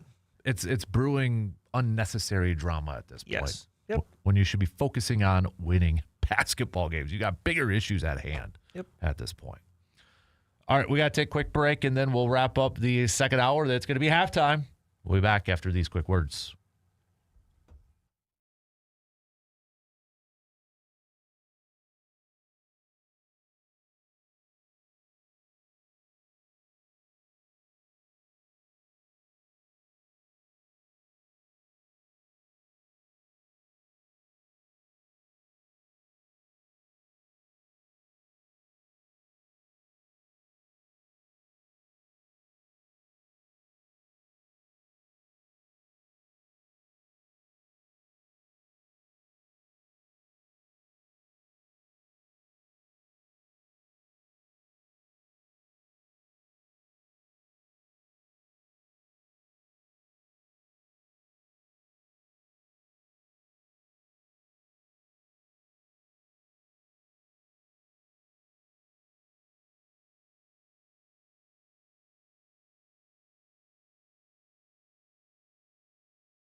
To answer C-Bomb's quick question, he wants to know, will the YouTube feed be going on? Because Brandon's airing of grievances is must-see TV. I laughed my arse off last year. So, yes, we will have the video stream going.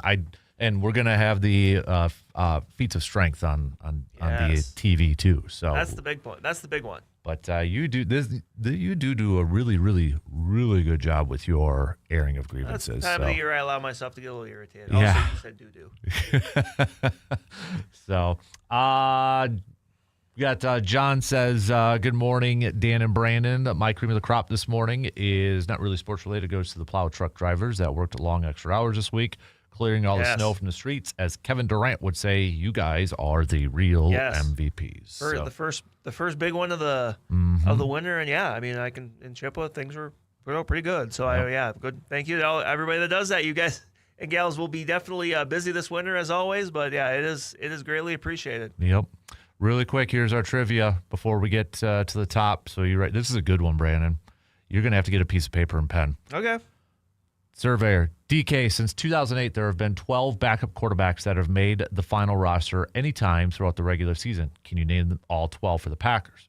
Brandon, since 2008, there have been 21 starting quarterbacks for the Vikings. How many can you name? Yes. Yes. Since 2008. 21 starting quarterbacks. So you're going to have to write these down. I think you're going to do good with this. I really do. 21. 21. Okay. 21. Okay. So we'll do that coming up in the next hour, okay? Yes. So I've got 12 backup quarterbacks that have made the final roster anytime throughout the regular season. So that must mean injury, then backup during the season. Okay. Yep. I'm going to have to write mine down too. So challenge accepted, Surveyor. All right, halftime. This is a good one. Yeah, right? This is a good one. All right. We got news updates, and we'll be back with a busy 8 o'clock hour coming up after these quick words.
Third hour, kick it off right now on this chilly start to your Friday morning. It's a TGIFF. Thank gosh it's a football Friday. We've got some cream of the crop. We've got some local sports roundup. We've got some pump the brakes, full throttle. We've also got some trivia questions to answer. Do you have your 21 already? I have 20. You have 20. I have 20. How many do I need again? Because I think it was 12. Was mine 12? I think it was 12. Mine was 21. Yours was 12. Okay, so where am I at? I'm at 1, 2, 3, 4, 5, 6, 7, 8, 9, 10. I'm at 10. Okay. But I know I'm missing. And yours were backup quarterbacks. Okay. Yep. From 2008 to now. So when we were still in college. I got 11 now. When we were still in college. Oh, I got them now. I think I got them. Okay. I think I got them. 12, right? Okay. 2008. Okay. I should I do mine first while you try to figure out your last one, or? Yeah, I mean, because I got your list. He sent me yours. Okay. Yep. So I'll do 12. My 12. So from 2008 to now, Packers backup quarterbacks on the roster at some point. Matt Flynn, the vaunted Brian Brom. Yes. That was going to be better than Aaron Rodgers. So says Merrill Hodge. Graham Harrell. Scott Tolzien. Seneca Wallace. Brett Hundley. The made-for-movie Joe Callahan. I mean, that's just a quarterback name. Kurt Benkert. Laser Tim Boyle. Sean Clifford. Malik Willis. This counts. Jordan Love was a backup quarterback. He was, yeah. That's 12. Yeah. So I gotta know if I nailed them or who. I'm confident that I nailed that 12. I'm confident. So, all right, Brandon, let me pull up your list here. Okay. Here we go. You ready? 2000. Now, Brandon's isn't backup quarterbacks. His was 21 starting quarterbacks for the Vikings since 2008. Yes. And I said off air because that was 2007. I'm a little bummed that in some ways that he didn't go back, that survey didn't go back one more year, because then I could have Brooks Bollinger on this list. So that's extra credit, Brooks Bollinger. That was 2007. Because he did play against the Packers, he right? Did. Yeah. Up until the Vikings got shut out against Seattle, the last game they got shut out was a 34-0 game that Brooks Bollinger started at Lambeau in 2007. Mm-hmm. Yeah. So I remember that game too, because I remember being very excited because I like Brooks Bollinger, and then they just got smoked. But yeah, and I've got 20, so maybe if I walk through this, I can think of one. Yeah. But all right, so here are who I have: Vikings starting quarterbacks since 2008: Tavares Jackson, Yes. Gus Frerotte, Yes. Brett Favre, Yes. Donovan McNabb, Yes. Christian Ponder, Yes. Joe Webb, Yes. Matt Castle, Yes. Josh Freeman, Yes. Teddy Bridgewater, Yes. Sam Bradford, Yes. Case Keenum, Yes. Kirk Cousins, Yes. Sean Mannion, Yes. Jaron Hall, Yes. Josh Dobbs, Yes. Nick Mullins, Yes. Sam Darnold, Just a second. Yes. J.J. McCarthy, Yes. Carson Wentz, Yes. Max Brosmer, Yes. and that's 20. And that last one, trying to think, and it's You've heard of this person. Oh, I have no doubt. The fact that I'm missing one is gonna bother me more than the fact that I got the other 20. So, surveyor says he miscounted. It was 13 for me, so I think I should get half. I did 12. Yeah. Deshaun Kaiser was the other one. I forgot about Deshaun Kaiser. Yeah. So, but the other ones I got, it looks like. Okay. So I'm missing one. And you know who it is, correct? Mm-hmm. Okay. Do you want a hint? Yes, just like a general time frame, maybe. Let me. So this individual played in 49 games. Okay. From 05 to 16. Okay. I thought it was somebody He had 2 stints with Minnesota. Okay. looks like he spent his entire career in the NFC. 17-18 career record. Okay.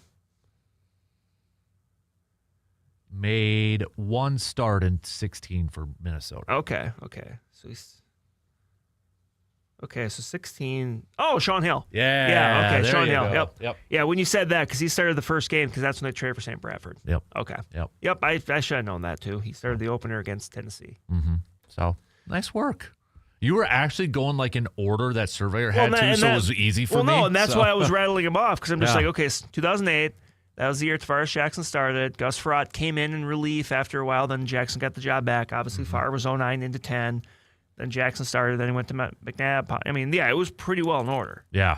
So So that was just the easiest way for me to rifle it off. Yep. Then you skipped over Sean Hill, and I'm like, oh, crap. That's where I was like, Yep, paused a and that little was bit, the so. one, yeah, because he was just one of those guys that was always like, he's a good backup to have. You don't want him to play, but like he's a good guy to have in the room. Mm-hmm. So yep. Yeah. That's by the way, Sean Mannion, Green Bay Packers quarterback coach. Yes, he started against Packers. That was the one of the all-time great Mike Zimmer quotes though was it 2020? I forget. There's Cousins was out because of COVID protocols. Mannion started and Packers just beat him up. And I was at that game, and that was when they had the Vikings that drafted Kellen Mond, Yep. who was their third-round pick, and people were wondering, including myself, was like, well, why didn't Kellen Mond start? And then afterwards, one of the Vikings beat reporters asked, and it's like, oh, did you basically, why didn't Kellen Mond start the game? He goes, because I see him in practice, which basically like that's when you knew like, okay, that's just not going to work with Kellen Mond and him, like Right. and it didn't work really for Kellen Mond and anybody. So Yeah. he wasn't wrong. I mean, like a lot of things with Mike Zimmer, like he wasn't wrong, but it's just That's true. there's a way you go about kind of doing it. Yep. So, that was a fun one. That was a a really good one. Yeah. All right. Should we do the Mike Star Market cream of the crop? I don't have the audio, so You still do I not don't- have the I know, audio. I'm sorry. So, but all right, Brandon, who is your cream of the crop? I've gone to this before, but I'm going to go back to it. Obviously, in light of last weekend, I'm going to go with my alma mater, UW Oshkosh volleyball, winning the national championship, doing in convincing fashion, not dropping a set. Yeah. The entire tournament. Chippewa Falls native Sammy Perlberg named the most outstanding player of the tournament. I mean, that's a tremendous accomplishment. I mean, we talked about it kind of leading into the Elite Eight, 2 of the 8, WIAC teams being there along with UW Eau Claire, obviously. Tremendous seasons there. But to be able to kind of go and take care of business at that level, like, it shouldn't be, I don't want to say easy, but it shouldn't be that straightforward. Right. Like, and to be able to do that obviously just says a lot for, that team, that program, and, what they were able to do. Right. Yeah. No, that's a good one. I'm actually going to go with my alma mater, too. Blue Gold men's basketball undefeated and cracking the top 25 There you go. rankings. From last I checked, I think there's only 2 WIAC teams in there. Lacrosse is a top 5. I think there were 3 in Blue Golds over there, picking up another win just the other night, too. So that's pretty cool. Just in year 2 of Coach Melvick, too, Right. and getting that program to a top 25 rankings, pretty darn awesome. So that is my cream of the crop. Shall we do the AJM Automotive pump the brakes or full throttle? Yeah. Very Pump- animated. Pump the brakes, full throttle. Phillip Rivers is going to lead the Colts to the postseason. My goodness. First of all, can we all agree we're not Colts fans, but we're rooting for the Colts now? I'm curious to see how this just looks. If it works, I wonder how many more teams are going to be like. It's that. It's the Waterboy movie where they're trying to, Michigan brings in the towel boy. Yeah, and it doesn't work. Right. But the towel boy ran to a laundry list of problems. But Or it's unnecessary roughness. You bring in the old college quarterback. I'm going to pump the brakes. Like, I understand it because it's better than the options you have on the roster. But, man, I'm just worried about him. Yeah. This is a father of 12. He's a granddad now. He is a grandfather. I got to give a shout out to my buddy Garrett. I don't know if he thought of this. I can't remember if he said this or it was a meme. I think this was his thought. He's like, Phillips is a smart dude. He's got all those kids and now grandkids. Holiday's coming up. He probably just wants to get out of the house. Right, yeah, right. Or on the flip side, maybe he needs extra cash to get some extra Christmas gifts. His wife is a saint.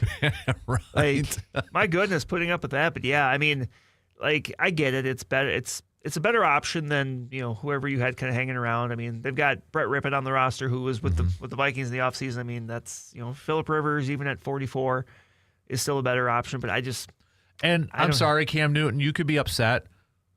There is a connection. Yeah, there's a connection. It's not like they cold called Phillip Rivers out of nowhere. Right. Right. To make a quick start like that, you're probably going to go with somebody that's very familiar, understands. Right.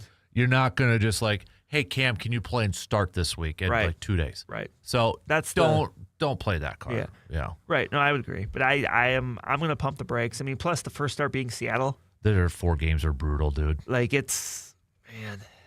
They got Seattle. They got the 49ers. They got the Jaguars and the Texans. As much fun as that would be to kind of see that, I don't see it. I want to see it. I want Disney to make the movie, but it's not going to happen. I'm going to pump the brakes. Disney might go bankrupt just trying to cast all of the kids. That's true. Yeah. They might be a call for extras. My goodness. To play it. But, man, I can't even think of another for a guy who was maybe going to be named as a Hall of Famer. Right, this he was a semifinalist. Yeah. He knocked back his own clock 5 years. Yeah. If he takes a snap, he's going to be, which he's going to. Yeah, it sounds like he's going to start. Yeah. But at that point, it's like Drew Brees maybe be like, hey, I'm available now too. I'll restart the clock. Well, I mean, wasn't there the rumor that Indianapolis also reached out to Derek Carr? I thought I had seen that report that they had kind of, but he was. That one wouldn't be too bad. Well, that makes more sense. I mean, as far as someone that was more recent. Right. But as much I'm pulling for it, but man, I just I don't believe. I'll be honest, I don't believe. I don't believe either, but I think Phillip Rivers is handling it the right way too. When he's getting asked about his weight and all that, and he's like, well, I wasn't going to outrun anybody anyways, or I never did. So it's like he's just living the moment right now, and he's probably going to go out there and just sling it. Well, that's who he is. Yep. So. And you got Jonathan Taylor behind you. That ain't too bad either. Yeah. And their offensive lines, they'll be up there. So yeah. But no, I chuckle at it, but now I kind of want this to work just to see if more teams do this in the future now, just because. So, all right, pump the brakes, full throttle. Let's go because it's been a while since we did this one, so I know I'm going to go back, but actually, no, I'm going to skip that. I was going to bring up the Lane Kiffin thing, but I'm not. Pump the brakes, full throttle. Michigan football is one of the top 5 head coaching jobs in all of college football. I will go full throttle. Follow up quick. Yeah. Pump the brakes, full throttle. It's better than LSU. Man, I think of them neck and neck. Because like top 5 for me, I would say those two, Alabama, Ohio State. Do you think Lane Kiffin would have gone to Michigan if it was open? They would have had a conversation. I mean, that could have got pretty deep conversation-wise. Yeah, I mean, that's going to be very interesting just to see because, I mean, I bet you Matt Campbell would have been a big time of interest there as well for Michigan. So, I mean, look, obviously the situation arose the way it did, so it's not like they could be really playing for it. Right. So but now you've probably got a good amount of teams that were kind of got through that hiring cycle where it's like, whew. Yeah. And now suddenly it's like, oh no. Yeah. Yep. But I like what Joel Klatt said on his podcast, on his show. I listened to it a little bit when he was talking about this. There's going to be names out there, but the way he phrased it, he's like, there's going to be names that are not going to go there, but make them say no. Marcus Freeman, make him say no. Yeah, I agree with that. And who was the other? Dan Lanning. Make him say no again. Yep. It may sound ridiculous that they're going to go ask these guys, but I loved how he said it. Make them say no. Right. And I'm like, that's a great way to think about that and kind of go out there. Because, Freeman's perfect for Notre Dame, but he'd be really good at Michigan, I would think, too. And But that's a very good way to put it. Make them say no. Make these coaches say no. And as he threw out Curt Cignetti. He's like, screw this, the extensions aren't whatever. He's like, they're legal jargon. Make him say no. Yep. I'm like, can you imagine if Curt Cignetti went to like, oh man, but that I don't see happening. Like you said, it's not gonna happen. But make them say no. Yep. So, yeah, I think pump the brakes full throttle. They're gonna go try to make a splash hire. Yes. Like a big name. Yeah, hire. because the Sherrod Moore one following Harbaugh was obviously about like cohesion. It was about just kind of, basically let's find someone that can just kind of continue things the way we are because we're coming off the national championship. Obviously that worked out the way it did. Yep. And now, but you're right. Like I think they're going to take a big swing somehow. Yeah, I do too. I don't know, would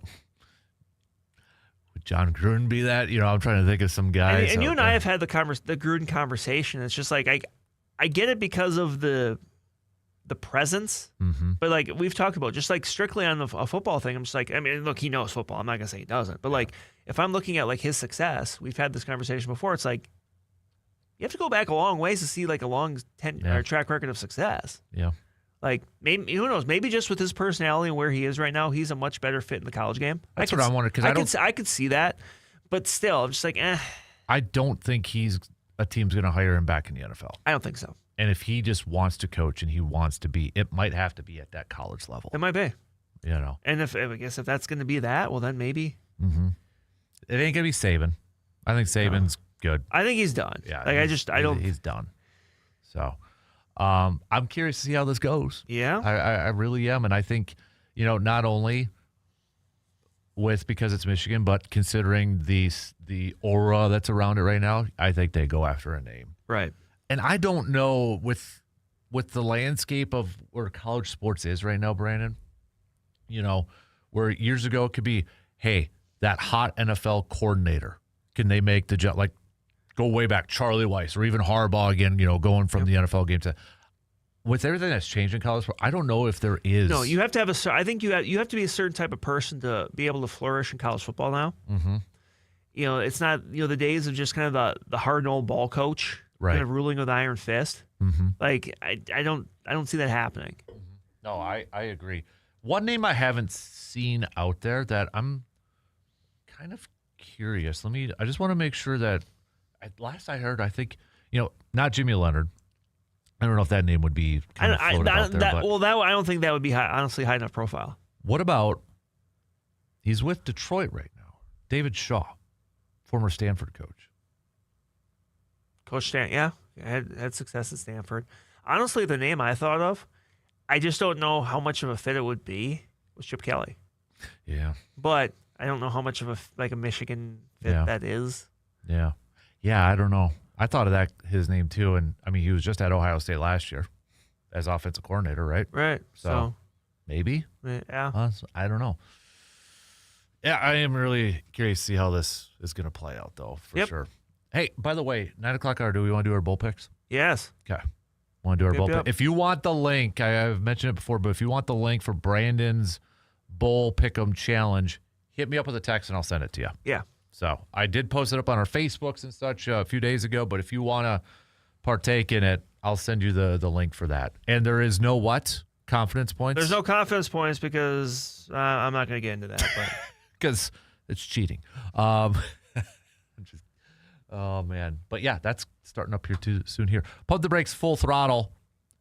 You agree with Notre Dame not going to a bowl game this year. Should Pop-Tarts be offended by Notre Dame not going to the Pop-Tart Bowl game? Notre Dame should be ashamed that they didn't go to the Pop-Tarts Bowl. They don't want to see the Pop-Tart go down the toaster. No, I do not, in this case, side with Notre Dame in this. Yeah. Because, I mean, look, if it was Notre Dame BYU in that bowl, that would instantly been one of the funnest bowls to watch. I mean, not just because of all the Pop-Tart stuff, but just because those are two really good teams. Like, look, I understand their frustration. I get it. I think just inevitably when you were, the situation with, like, obviously having to allow, the other conference champions in, that just created a hole. If James Madison isn't in, then obviously it's, Notre Dame is. But, like, this just kind of strikes me as just kind of just like taking your ball and going home and kind of pounding about it. Yeah. Like, and then obviously it came out after the fact that, like, starting next year, Notre Dame has, like, its own special agreement with, where if they're ranked in the top, like, it's kind of like, wow, like, I don't know. Like, obviously, Notre Dame is football is kind of its own entity with it still being an independent and stuff like that. But I don't know. It reeks of entitlement and spoiled brat behavior to me. It is. Yeah, I agree. And here's the thing. Between Alabama, Miami, Notre Dame, I don't like any of those schools. Right. So let me ask you this, just to kind of follow up with the bowl. Do you like the structure of letting a team like Tulane and James Madison in it, or do you just want the 12 best regardless? Because here's the thing. Oregon is favored by 3 touchdowns against James Madison. Right. So do you want to see something like that, or do you want to see straight up competitive, 1 through 12 seedings? I think the important thing in these first few years is going to be, can one of these G5 teams do it? Yeah. Can they win? Because that the best way you're going to get that respect and honestly maybe continue to get those opportunities is if that happens. If someone wins, if Tulane goes on the road to Ole Miss, a team that they lost to pretty handily earlier this year, right? And James Madison finds a way to shock the world, because otherwise, there's going to be a tipping point where if we go through this 4 years, and those teams are 0-5, 0-6, then that rule might get changed. Now, but also the thing for me too is if you're 12-0 or you're 13-0 if you win your conference, and you do that, okay, that's a little bit different versus if you got 2 losses, right? And you do it. And this year was obviously kind of a unique situation because of the ACC, because Duke won it at 8-5, and that's they had a 4-way tie. It was a 4 or 5-way tie. It was crazy. That was chaos. That's not normally going to happen. Generally, Miami being the record they had would be in that spot. So I'm going to play devil's advocate with this now. So, and I'm not picking on James Madison or Tulane or anything like that. I'm not, but I just want to go from the other side in this. Okay, so you got these teams that made the bowl games, but also these programs are looking for new head coaches because those coaches jump ship for bigger jobs. Right. So, okay, you want legitimacy, you want, but isn't that coach then also saying, yeah, I'm going to, a bigger, that's what I kind of struggle with a little bit here because, you got a James Madison team that is in there. They should be pumped and excited, but they just had to hire Billy Napier to be their new head coach because their other coach obviously knows, hey, this can't be probably sustained or I'm not going to win a national championship here. So they're going to go try elsewhere. Is that a factor in this? Could be.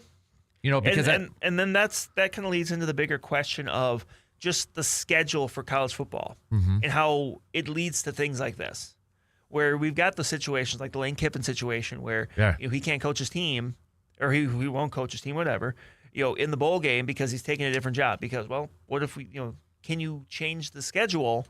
Can you move Maybe back? That's the other part. Yeah. No hiring until after. Yeah, move signing day back until after the season. Yeah. And then suddenly you have signing day, you have the transfer portal, you're I would agree the last with. 3 weeks of January into February is totally. That's when the chaos happens. But at least then the season's done. I would fully agree with that. It's very similar to the NFL, right? Yeah, and that because everything because no other sport really deals with it at that level. Right. You don't see this in college basketball. You don't see this in volleyball. You don't see this in anything else. No. Yeah, the NFL, you can interview, but you're not hiring if that coach is in the playoffs yet. Right. Right. Okay. Now, I do that. Then I think that solves these problems. That would be my first step. Because even Ole Miss to this fact, they're going to take a hit. Yeah. Now, I think it's cool that, now Lane Kiffin is letting some of his assistants go back and help, which I think is a good thing to do. But it's still, you lose your head coach and you're the 6th seed because they went to a different program. Yeah. It's just within your conference. Exactly. And that's my problem with some of this too. It's well, for crying out loud, no offense, Jay Madison, great story, Tulane, great story, but Yeah. What's the you can do this in college basketball because you have 300 and some Division I schools. You can there can be a team that James Madison's in if they're a lower seed, and hey, maybe they do go on a run. They go to the Sweet 16, which is awesome, and we're talking about it. But that's just basketball's a little more conducive to that. Right. Yeah, exactly. It's not college basketball, and it won't be college basketball. Right, but the way that they can possibly kind of change that narrative is one of those teams going to have to win at some point. Exactly. Yeah. If they go out and both teams lose 34-13, even though the situation for both teams as you point out, is not ideal because you don't have your head coach, you don't have the guy that led you there because he took a job elsewhere. Like, it's not fully their fault, but that's the situation. That's the nature of the beast. Because it is going to happen. You can already call it. If these teams lose, they're going to be the Notre Dame people. Why would that game would have been better if Notre Dame was in it, or if Texas was in it? Yeah, and it might have been, but yeah, it's a balancing act with 12, and my thing too. But I don't want to go too much larger than 12. Yeah, because it's like no matter how many teams you have in, you're always going to have someone that's mad they're not, and if you get to the point where you don't, then you are way too overexposed. I to make the playoffs, like I don't think you. Unless it's a special case, like if you're a 9-3 team, I don't think you should be in the playoffs. Yeah.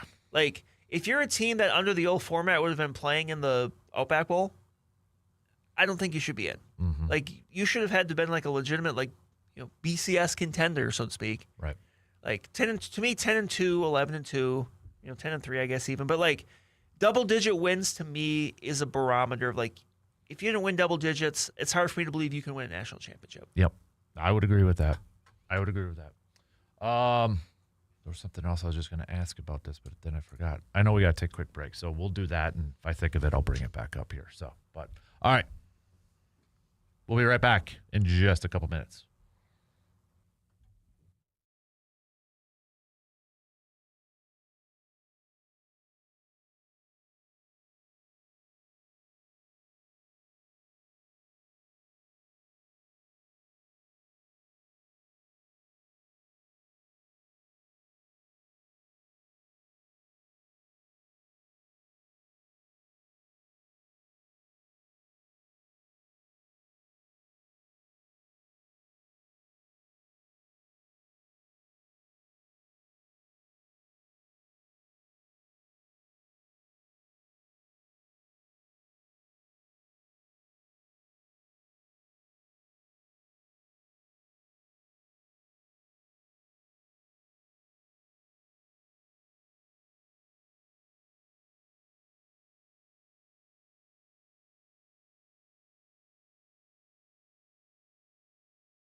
Got to give a shout out to our good friends, Carpet City Flooring Center. They're in the studio, right?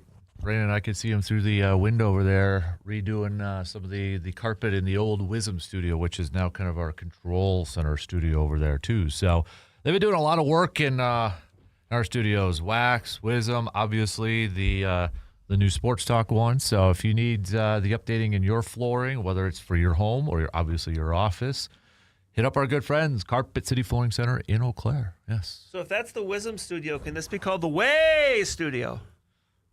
Hasn't been the first time. Or if you look on the fancy lights on the outside now, we're Studio B.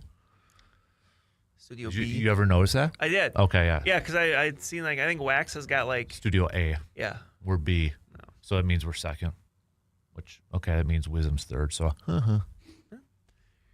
But, hey, being second to Wax is not a bad thing. we got the better floor, though, because we got a putting green. So This is true. just throw that one out there. So, Aaron says it's another indication that bowls don't matter outside of the playoffs. It's no different than players choosing not to play in the bowl games for the fear of injury. Random bowl games don't matter anymore. And that's something I've had some conversation with friends, and there's truth to that. And it's unfortunate because it's part of the reason I wasn't the super biggest fan of, the expanded playoffs is because I just like bowl season. Mm-hmm. But the bowl season I loved is just not there anymore. Mm-hmm. And I'd seen some conversation about, what if you put bowls at the beginning of the year? Mm-hmm. You get these teams to go to these destinations, for these games, stuff like that. Mm-hmm. That's interesting. Generally, obviously, and actually, it was something I think Dan Patrick they were talking about too. But obviously, a big allure to this, is ESPN because it's so much content. Yeah. At a time when they need it, it's the latter half of December. Mm-hmm. If you can get 3.5 hours of people watching the famous Idaho Potato Bowl on a Tuesday afternoon, it's going to draw a decent crowd. Right. So, I get it, but it just feels like we're kind of coming to a bit of a fork in the road there. Mm-hmm. Yeah. And that's unfortunate, but that's, if you want to playoff, that's kind of the thing you have to do because you look at, Division II and Division III. Obviously, Division III college football has, the Isthmus Bowl. Mm-hmm. But, otherwise, if you don't make the playoffs, then your season's just done. Right. No, I agree. And, that's the other part in this, too, is, for Notre Dame, I'm just using this for an example. Okay, Notre Dame's not in the college football playoff, so they're not going to play in a bowl game. If they had a bunch of, draft-eligible guys, they're probably not going to play in that bowl game, Sure. right? They're just no, we're going to get ready for the draft because we've seen that trend forward. Yep. And Notre Dame probably doesn't want to lose those guys and then lose a bowl game or something, Right. That sort of thing. Right. But, and let's be real, too. Notre Dame can probably afford not to go to a bowl game, whereas some programs probably won't turn that money down. Right. That money, that opportunity, that exposure. Mm-hmm. Georgia Tech's now slides into the Pop-Tarts Bowl, which, that's still good exposure for them. Right. No, I agree. So, all right, let's take a quick break because we got to catch up on stuff. So we're going to do that. We'll take a really quick break here, and we'll be right back after these quick words.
Coming up next hour, we'll get back to some more football talk here. Let's do local sports roundup, though.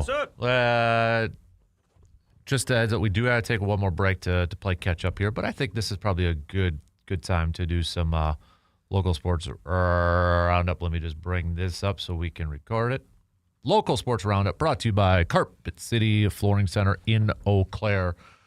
Where do we want to start? Do we want to start with some hoops, or we can start pretty much anywhere? But yeah, we could. All right, let's start with a little basketball, because are we like in conference play going. now? Yep, we're going. Yeah. We had some. We had some Mother Nature kind of wreaking havoc a little bit Tuesday night, where pretty much the entire schedule was knocked out. But still, I mean, you did catch a game though, Bloomer, didn't you? It was one of the very rare ones that was going on. Yeah. Bloomer getting a ball game in against Thorpe. That's right. Thorpe picked up the win over Bloomer. So that was the first Western Clover Belt boys game of the year. I mean, they will. The rest of the teams, those games were postponed, but they will be getting going tonight with some games, including a game I'm going to be at, which is in Fall Creek, Cricket Country, where you are always welcome, with Fall Creek hosting Stanley Boyd. Right. So I mean, that should be an interesting one here early on. I believe, if I remember correctly, I'll double check here. I believe both of those teams are unbeaten. I just got to double check on that, but I mean, either way though, I mean, those are two teams that are going to be really, in that mix for the West. I mean, the Western Clover Belt's going to be crazy. You're going to have Regis in there. You're going to have Elk Mountain in there probably. You're going to have McDowell in there. I mean, you're honestly, both the boys and the girls are kind of similar in that way, where it would be a big surprise to me if whoever won the conference made it through the conference without losing a game or two in conference play, just because of the depth of both the leagues. But the Big Rivers the girls are already underway. We've got them going. Memorial's had a couple. The Eau Claire Memorial girls have a couple wins under their belt, and they're off to a really, really solid start. So, we are officially going now. I mean, looking around, Memorial got a win in last night over New Richmond. So, but yeah, we are hustling. We're going. Right. There's stuff going on around us. So, yes. So we got that going on. Any games kind of coming up there to kind of getting your attention here or two? And I know, what was it, a few days ago, was it last Friday? You were at Sonotag too, watching? Last Saturday, yes. Actually. Saturday, that was. Well, because last Saturday we had both the Northwest Tip-Off Classic in Menominee for the boys, and we had the Western Wisconsin Girls Basketball Classic at the Sonotag, which the first year was there for the girls, and which basically was all-day games of, I would say a lot of Western Clover Belt, a lot of Dunn St. Croix teams. There are some other ones mixed in there, but a lot of really good games throughout the day. Right. I spent some time at the Sonotag. My first time being there. It is an impressive facility, for those of you that have never been. But yeah, there were some big games there. The big game of the night was Colfax picking up the win over Eau Claire Regis, which is going to be an important win for them come tournament time. Yeah. McDowell picked up the win over Durand, Arkansas. Boyceville picking up a big win over Elk Mound. That's a Boyceville team that probably you're looking at Boyceville and Colfax. Maybe those are your two prime contenders in the Dunn St. Croix on the girls' side. I'm sure Durand Arkansas will be in there again. A little turnover from the team that made the state last year, but still, that's going to be a really solid team. So, but yeah, that was. And then on the boys' side, you had some some big games as well. But it's going to be crazy. There's just. There's no doubt about that. And you look at the on the girls' side tonight. There's there's a couple notable games I would say in the Big Rivers. You got River Falls playing at Chahai, Rice Lake making the trip here to Eau Claire to take on Eau Claire North. Hudson and Menominee. I mentioned last night Memorial picked up the win over New Richmond, so they're currently at the top of the standings, but someone will probably join them after tonight. Just on the numbers end of things, it's a similar schedule on the boys end of things as well. So right. How about wrestling? Where are we at? We've gotten going with kind of some, at least I know in the Big Rivers with some conference meets. Those have kind of gotten underway with some of the dual action. We got the tourneys. There's some that happen before the holiday break, but otherwise, really kind of over the break is when you have some of the big events there too. And then it gets going really big time once you get into January as well. So, everything's underway. Last week you had in boys swimming, Chippewa Falls, McDonald hosted their annual invite. So coming up, not this Saturday, but next Saturday, you've got the Santa Claus invite for Eau Claire. That's right. That'll be coming up. I believe that's at North. So that's always a Mm-hmm. one of the larger early season swim events there. So hockey, we've had some big games in River Falls, or Hudson picked up the win last night over Chippewa Falls. I mean, the big rivers looking once again in hockey like it's going to be pretty well loaded with some big name or big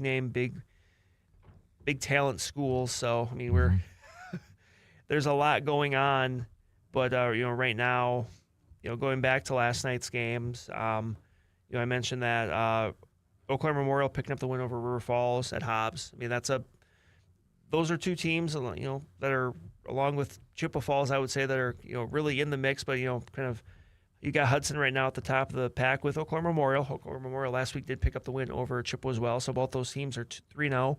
They'll be meeting in the not so distant future, and as pretty much every Eau Claire Memorial versus Hudson matchup has been over the years, it's been pretty, it's meant a lot, and it will in this case as well. So yeah, like swimming and diving and gymnastics and such. Yep, they're all underway. Monday there was a Eau Claire won finished first in a triangular that was at Shanghai.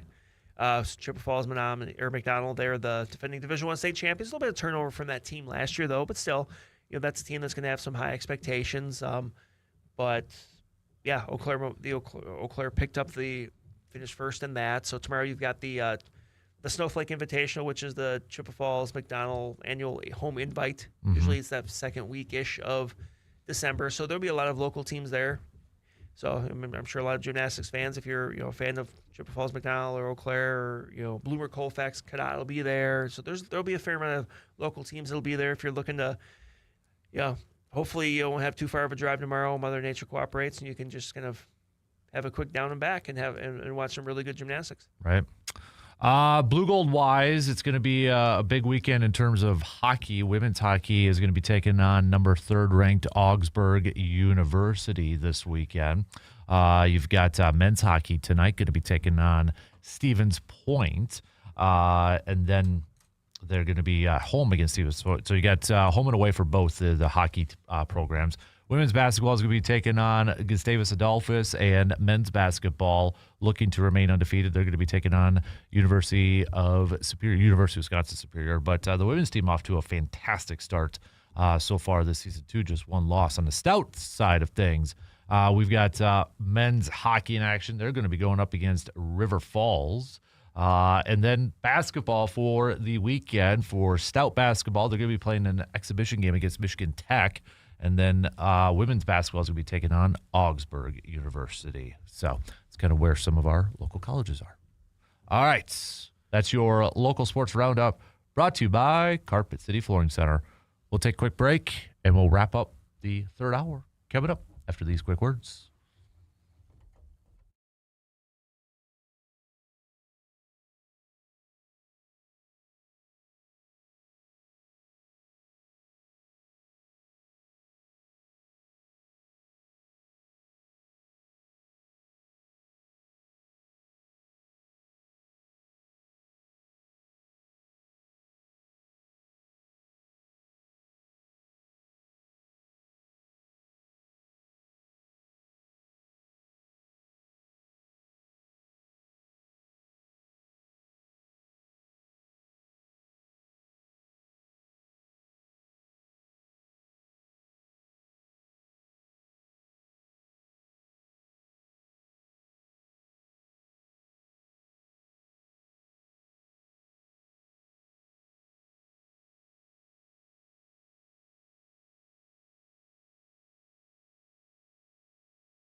All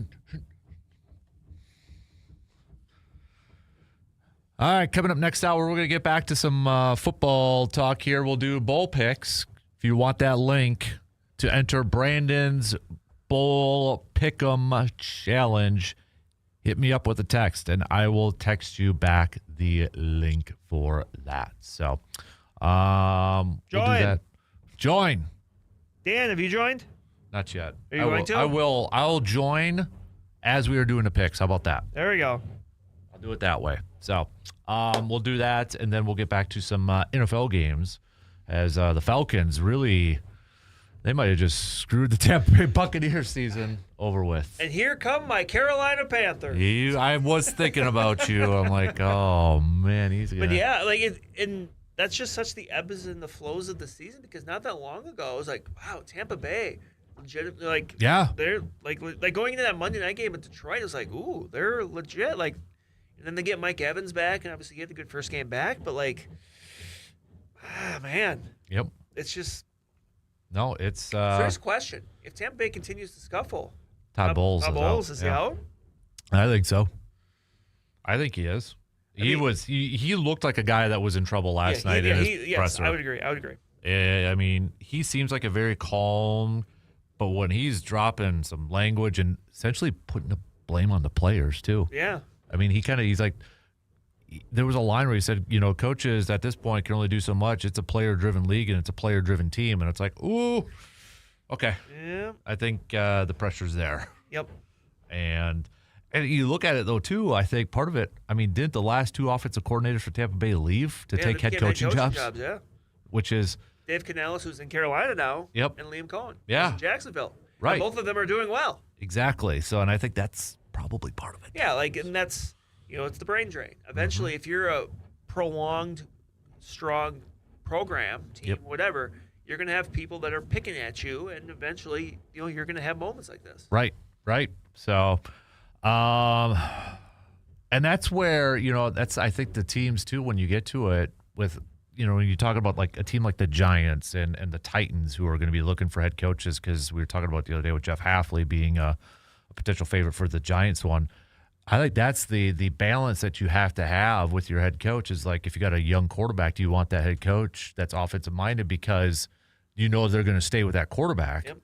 Whereas if you go defensive minded, you bring in your offensive coordinator. If he does a great job, he's going to get a head coaching job somewhere. Right. And we've seen how many quarterbacks change coordinators. That's the balance with that whole thing. Right. Like, you don't want all your head coaches to be offensive minded, but like you can understand why that connection matters. It's almost like if you already have an established quarterback, maybe then you could go with the defensive minded approach. Right.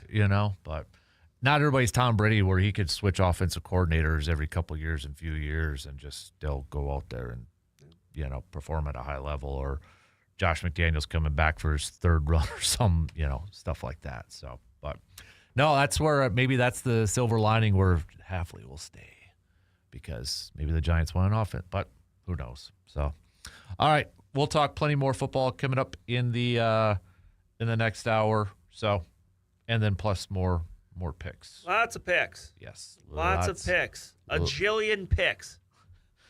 I would have gotten last night's game wrong.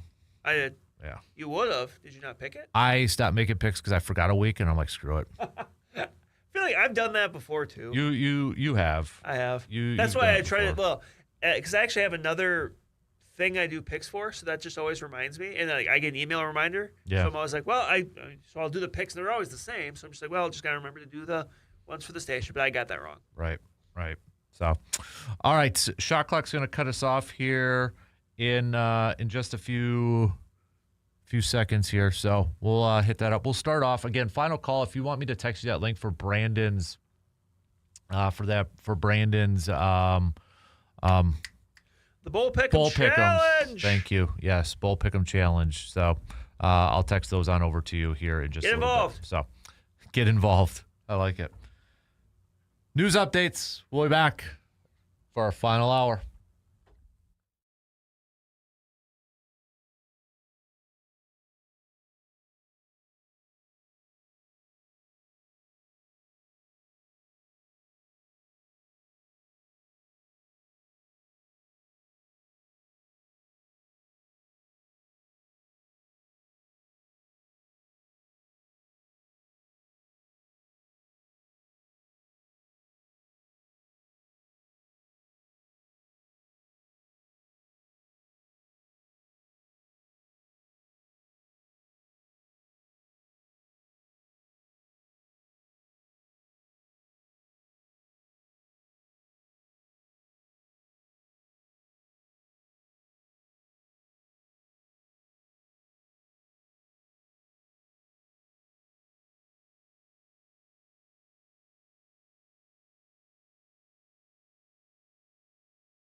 All right, final hour on this Friday morning coming at you.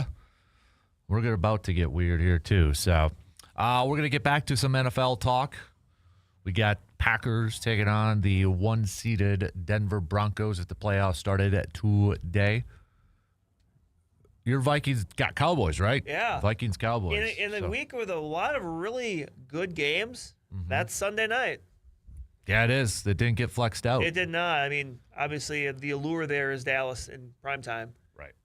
Not so much maybe J.J. McCarthy, but hey, Yeah. who knows? And I think, remember, too, I know there were some people on social media saying, why did that get flexed? Networks can. They can protect ones they can. in that, And I'm sure the ones that are there were protected. So Right. So, should we do the college picks first? Yeah. Let's do some college bowl picks. I did sign up, so I'm ready to go. Let me close out some of these windows so I'm not getting confused with everything over here. I am trying to multitask, by the way, doing something. I am on. I got to find where a package went from Amazon. I'm a little teed. That's something for the man cave here. So, where did it go here? Where's there it is. Okay, I got it. Don't worry, Brandon. I'm good now. All right. So do you have your group up so we could go in order? I do. Okay. So our first game, which is tomorrow. Yeah, that's why we're kind of pushing I mean, there's two games tomorrow, so if you would miss the first two, I mean, each bowl game is worth the same. So yeah, because there's no confidence points. No, because people didn't understand what that meant. So but all right, yeah. Said people. We got South Carolina State taking on Prairie View in the Cricket Celebration Bowl. That kicks it off. Yeah. I am going with Prairie View A&M. Going with the Panthers. I'm going South Carolina State. So we will not have the same ones. That's a shame. Guaranteed. Man.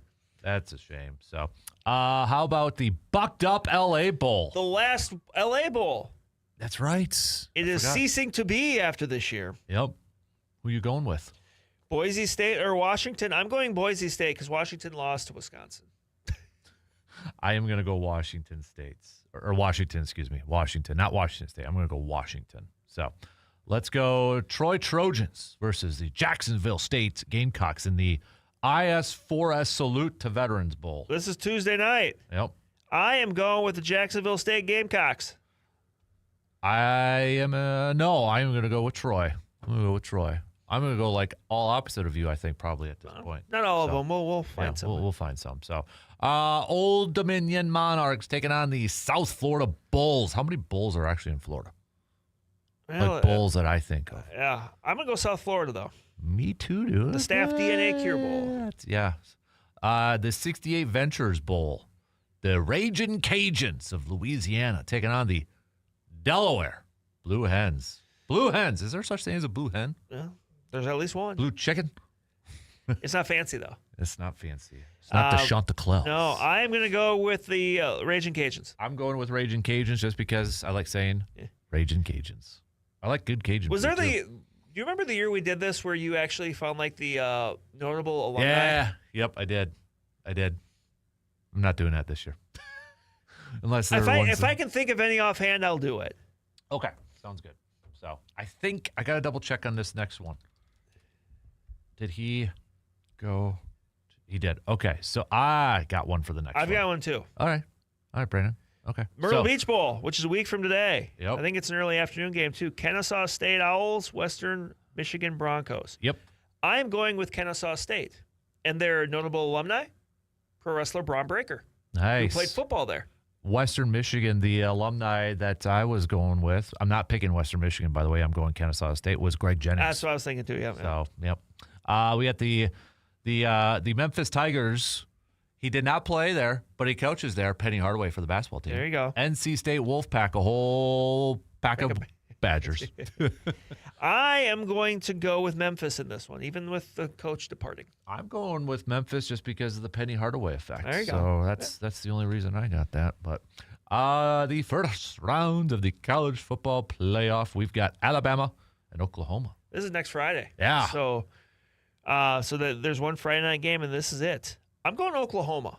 I don't know what to think about that Alabama offense. Even though Oklahoma's isn't great, I think this is like a slugfest type of 17-13 kind of game. Yeah. I'll go Oklahoma, though. I'm going to go Alabama because I'm boring. So let's go the U versus Texas A&M. Another matchup where I wouldn't mind if either team lost, but Yeah, I'm gonna go Texas A&M. that's where I'm going to. It's at Kyle Field. Yep. I think they're gonna be crazy there.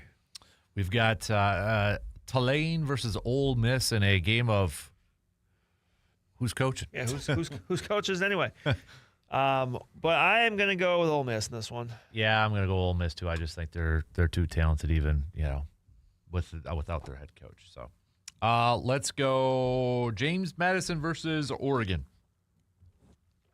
Oregon. Yeah, I'm gonna go with the Ducks too. Ducks. So, Washington State versus Utah State. This is my jam right here. Famous Idaho Potato Bowl. Mm-hmm. I'm gonna go with Utah State though. Yep. I'm gonna go Washington State.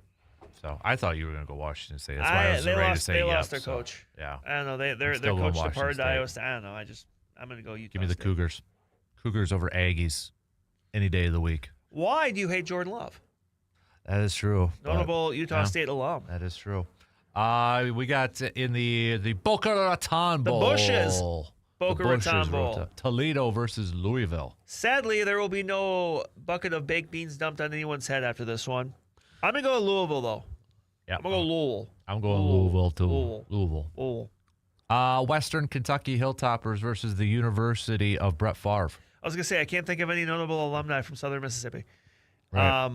In the New Orleans Bowl, I am going to go with Western Kentucky. Yeah, I'm going to go Western Kentucky too. So, how about UNLV versus Ohio Bobcats? You're not saying the name of these bowls, so I guess that falls on me. Yeah. This is the Scooters Coffee Frisco Bowl. Mm-hmm. And I am going to take UNLV. Too many connections to Ohio. I got to go with the Bobcats, Yep. even though they're probably going to lose. No. This is just, just saying. So That takes place on Festivus. That is right. Is it during? Oh, it's at night. It is. The Hawaii Bowl. One of my favorite bowls, because I just love that it's New Year's Eve. And Hawaii is Christmas playing Eve, in it. sorry. Yeah. Cal versus Hawaii. This actually be a really fun matchup. Remember last year's Hawaii Bowl went to multiple That's overtimes? right. Yep. Went late into the night. I'm going to go with Hawaii, though. Rainbow Hawaii. Warriors. Cal's got a new coach too because They they do. let go of Wilcox. So, Yep. Central Michigan versus Northwestern Wildcats, the game above Sports Bowl. I believe this is in Detroit, I believe. I'm going to go with Northwestern, though. Yeah, I'll go Northwestern. Let's go the Rate Bowl. The rate used to be guaranteed. It is no longer guaranteed, apparently. It is just a rate. New Mexico Lobos versus the Gophers of Minnesota. I'm going with New Mexico. I don't trust a Gopher, so I'm going to go New Mexico. I don't trust rowing boats in frozen lakes and rivers right now. Yeah, but either, the Ray Bowl's in Arizona. So. I don't care. Minnesota's a Minnesota, Brandon, okay? What are you, standing up for the Gophers now all of a sudden? No, I'm just bringing up a Jeez point. Louise. Sorry for bringing logic into this. No. The First Responder Bowl, we got Florida International taking on the UTSA Road Runners. I am going with Florida International. You would. I'm going with the Road Runners, man. Meep, meep. I just like their logo, too. Yes. We've got the Pittsburgh Panthers taking on the East Carolina Pirates. In the Go Bowling Military Bowl, this is a Saturday, December 27th game. I'm going Pittsburgh. I'm going Pittsburgh, too. So let's go Penn State versus Clemson. The Bad Boy Mowers Pinstripe Bowl. Which is even though these teams don't have the greatest records, this is actually, I'm sure that they're pretty happy at Yankee Stadium with this draw because these are two obviously pretty high profile programs. I'm gonna go Penn State though. I really like the way they're playing the last month. I'm going Clemson. I'm gonna go with the boring pick. How about UConn taking on Army? By the way, we got to do that in our remind me when we get to our game picks at the end, the Army-Navy game. Yes. So Wasabi Fenway Bowl. It's funny to me that the Fenway Bowl and the Pinstripe Bowl are the same day, almost at the same time. Almost so there's a little bit of a rivalry there. I'm going to go with UConn, though. I'm actually going to go against Army in this one. UConn, they lost their coach, but Jim Moore going to Colorado State, but I still think UConn pulls out. I'm going to go UConn, too. Dan Orlovsky's going to just, will them and all the positive vibes that he brings all the time. So, the National Championship. The Pop-Tarts Bowl? The Pop-Tarts Bowl. Georgia Tech, BYU. Mm-hmm. I'm going BYU. I'm going to go BYU, too. I like the fact that the coach from BYU sounded legitimately excited to be playing in the Pop-Tarts Bowl. Yep. And he it sounded like Penn State was focusing on him, and he's like, nope, I'm going to stay. So Crumble cookie to the Pop-Tarts Bowl. Yep. The Snoop Dogg Arizona Bowl. There's a lot of jokes in this one, but we'll keep it clean. Miami of Ohio or Fresno State? I'm going Fresno State. We could go like the Wally Zerbiak, the Ben Roethlisberger University, Fresno State. Who would be at the top of that? There's got to be some like... the Carrs. Derek and David Carr. Yes, thank you. Which means Devontae Adams. Devontae Adams. So, yeah. Fresno. Going Fresno. North Texas Mean Green and the San Diego State Aztecs. New Mexico Bowl. I'm going North Texas. I think they put a punctuation a really, really good year. Mm-hmm. Yeah, I'm going North Texas. Get their 12th win. Missouri versus the Virginia Cavaliers. Gator Bowl. I am going with Virginia. I'm going Missouri for this one. Missouri loves company. Yep. How about LSU versus Houston? In the Kinders Texas Bowl, I'm taking the Texas team in the Texas Bowl, even though LSU is not that far away. Yeah. That should be a good crowd, I would think. Houston. I'm going Cougars. So, Georgia Southern Eagles versus the Appalachian State Mountaineers. In the J-Lab Birmingham Bowl, I'm going with Georgia Southern. I'm going Georgia Southern. If Wisconsin had beaten Minnesota, they might have been in this bowl. Let's do the Chanticleers versus the Bulldogs of Louisiana Tech in the Radiance Technologies Independence Bowl. I am going with Coastal Carolina. Of course. Fancy chickens. Come on. The Chanticleers? No question. Tennessee versus the Fighting Brett Bielemas in the Liberty Mutual Music City Bowl. A lot of orange. Yeah. Going to be in Music City, but I'm going to go Tennessee. I'm going to go Tennessee as well. Go Volunteers. Let's go with the Alamo Bowl, USC versus TCU. I'm going to go USC. I'm going to go USC too. How about we got Iowa Vanderbilt?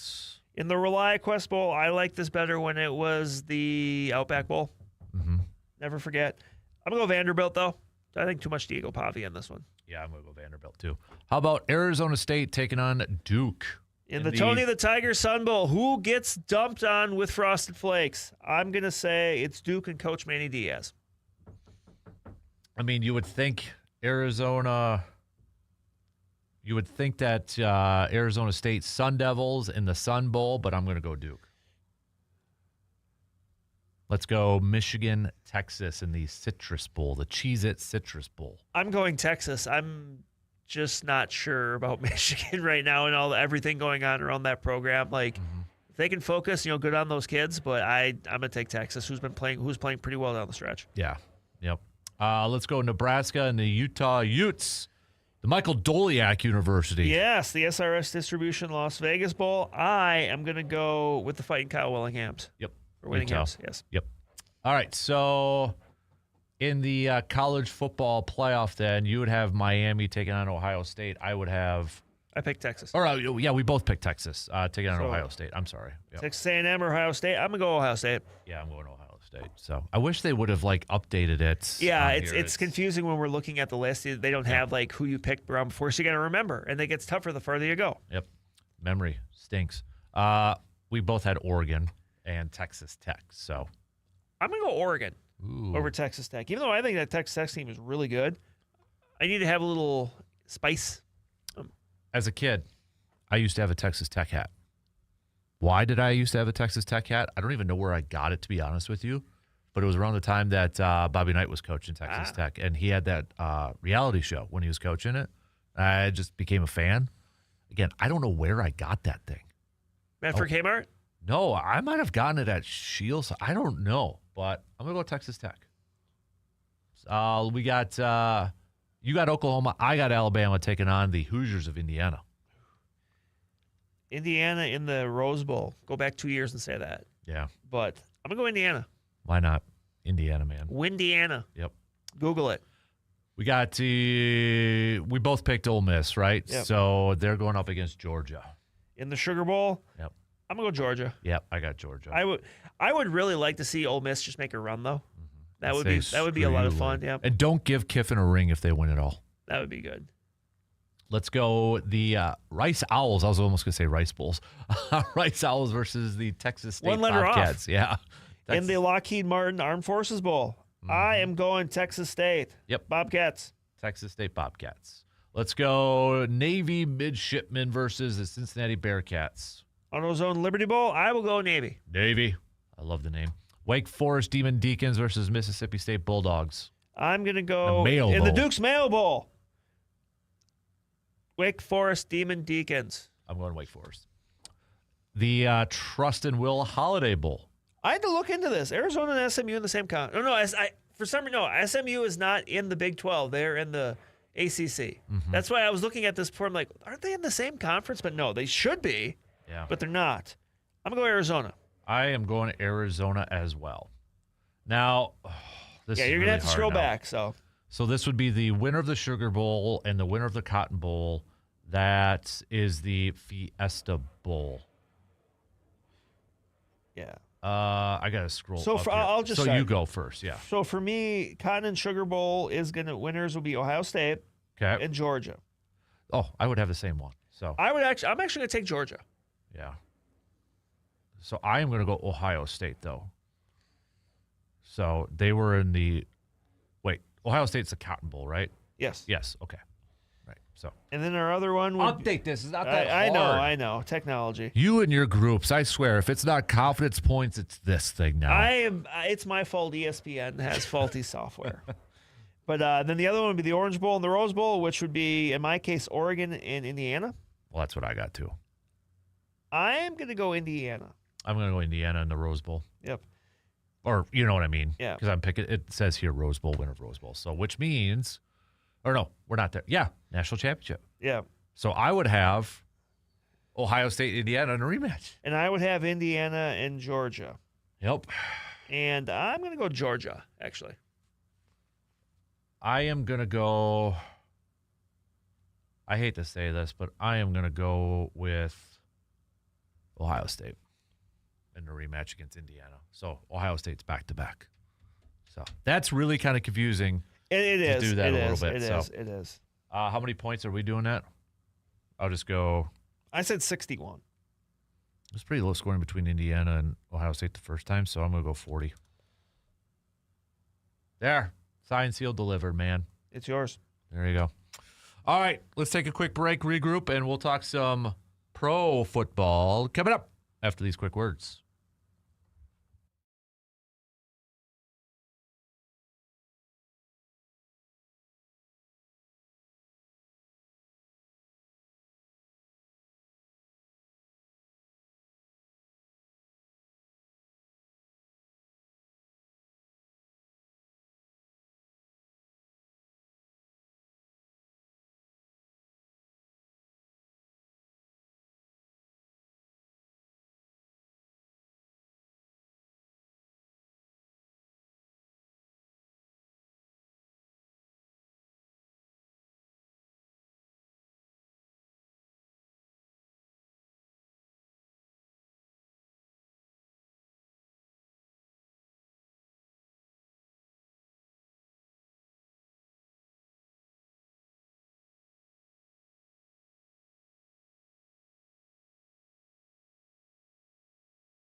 Week 15 of the NFL season officially kicked off last night with the Falcons taking down the Buccaneers, which has now propelled the Panthers to the 4 seed in the NFC playoff picture.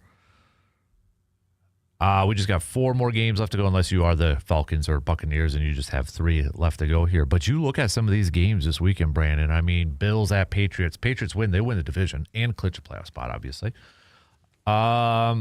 That if the Bengals would have been able to hold on last week against the Bills. It got very interesting. It did.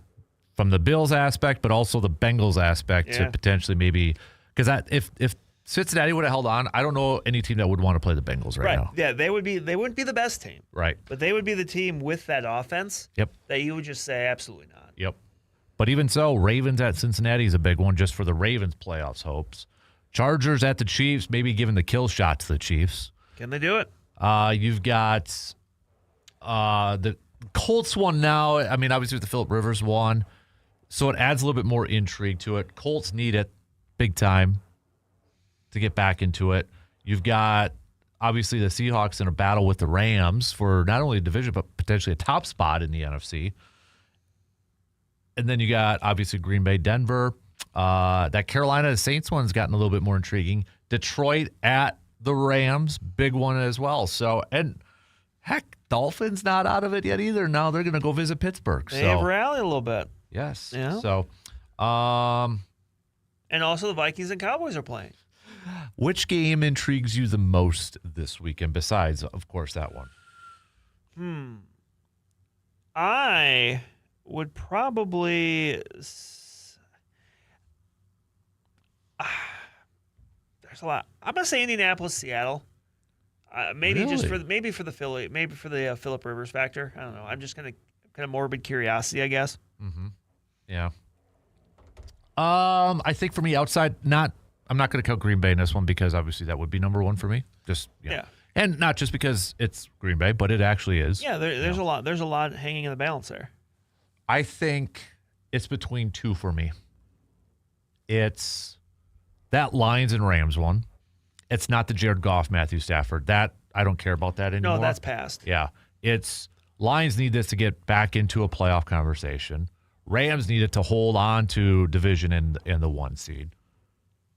But I'm also looking at Buffalo at New England because Buffalo hasn't been playing the great. They're 9-4, but they've had to grind out these W's. If New England wins again, it puts Buffalo in a tight spot. Maybe a change in the guard already in that division back to New England. Well, and the crazy thing, too, is you could exit Sunday with, Kansas City being knocked out and Buffalo really on the ropes. Right. And Baltimore, too. Yeah. Those have kind of been, the 3 stalwarts of, kind of beating each other up before Kansas City ultimately wins the conference. But well, go back to the beginning of the year, Brandon, when we did our picks. It was AFC. A majority was it's either Kansas City, Baltimore, or Buffalo. Right. Good luck playing for everybody else. And it's Denver, it's New England, it's Jacksonville as your top 3. And you throw in the Chargers at 9-4. You got Pittsburgh leading their division. But right now, I was thinking about this and I thought of you.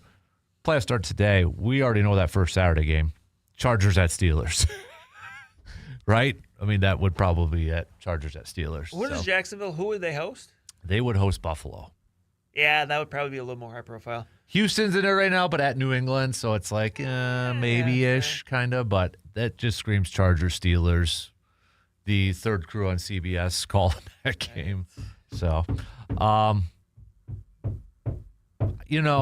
I think this is also, and I'm not picking on them by any means, Chicago can't overlook Cleveland. I know they're all focused on Green Bay next Saturday. But you've got a really good defense in Cleveland with Myles Garrett, who's on a record pace. Shador has added something a little bit different, even a little energy, a little spark, if you will. I hope you could hear me because there were times where I would just go, Shador!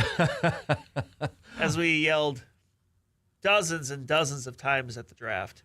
Yeah. Every time, and especially day 2. Oh, yeah. Every time, who's this pick going to be? Yep. Shador! Especially when the Cowboys were up or somebody, we just wanted it. Wanted chaos. Yep. But if I'm a Bears fan, don't just focus on next week. You got to take care of your business against Cleveland. Otherwise, that's Right. But yeah, there's some good ones coming up, and even you look at Week 16. It feels like going forward now, we got some matchups here that are going to be really, really spicy. And I go, back to that Seattle and Rams matchup. Seattle taking on the Colts, and then Rams taking on the Lions. Those two play in a short week against each other Thursday, Rams and Seahawks. So after this weekend, they're on Thursday Night Football. Yeah. That's huge. Big. So looking at this Packers-Broncos, I'm going to ask you as an outsider because obviously we get a lot of Packers fans chiming in, but for a while now, we've had a lot of people saying Broncos aren't for real. Broncos aren't for real. It's their offense. But you look at a lot of their numbers and their rankings, they're very similar to Green Bay in a lot of aspects. And, it's like, well, look at who they've beaten and look at the margin. And, yes, there is something to the margin. I get that. But can't you say the same thing about Green Bay in a lot of these cases too?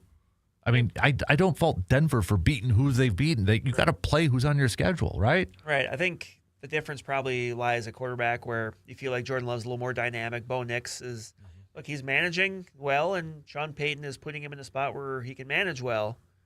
But that, to me, that's kind of the biggest difference. Both have really good defenses. Yeah. Tell me if I'm off on this. I feel more confident in Green Bay's defense stopping Denver's offense, so that is where I feel like the game's going to be decided between Green Bay's offense and Denver's defense. I think that's fair. Yeah. But for me, the biggest thing for Denver is going to be, are they able to run the ball? And will Sean Payton be consistent doing it? Because you need to keep Bo Nix in plus situations. Yes. You can't have him dropping back too many times on 3rd and 12. Yes. Yeah, that's to me is like we see the recipe, but and Sean Payton always talks about running the football, especially with a younger quarterback. But then you look at Bo Nix has like the 3rd most attempts and all that. It's like, will he be patient and enough? Honestly, the individual matchup, if it develops this way, and it might, that I'm really looking for, would be Patrick Surtain and Christian Watson. Yeah. Because forgot about the Broncos play a ton of man coverage. Yeah. Yep. So, and the Broncos have a good pass rush.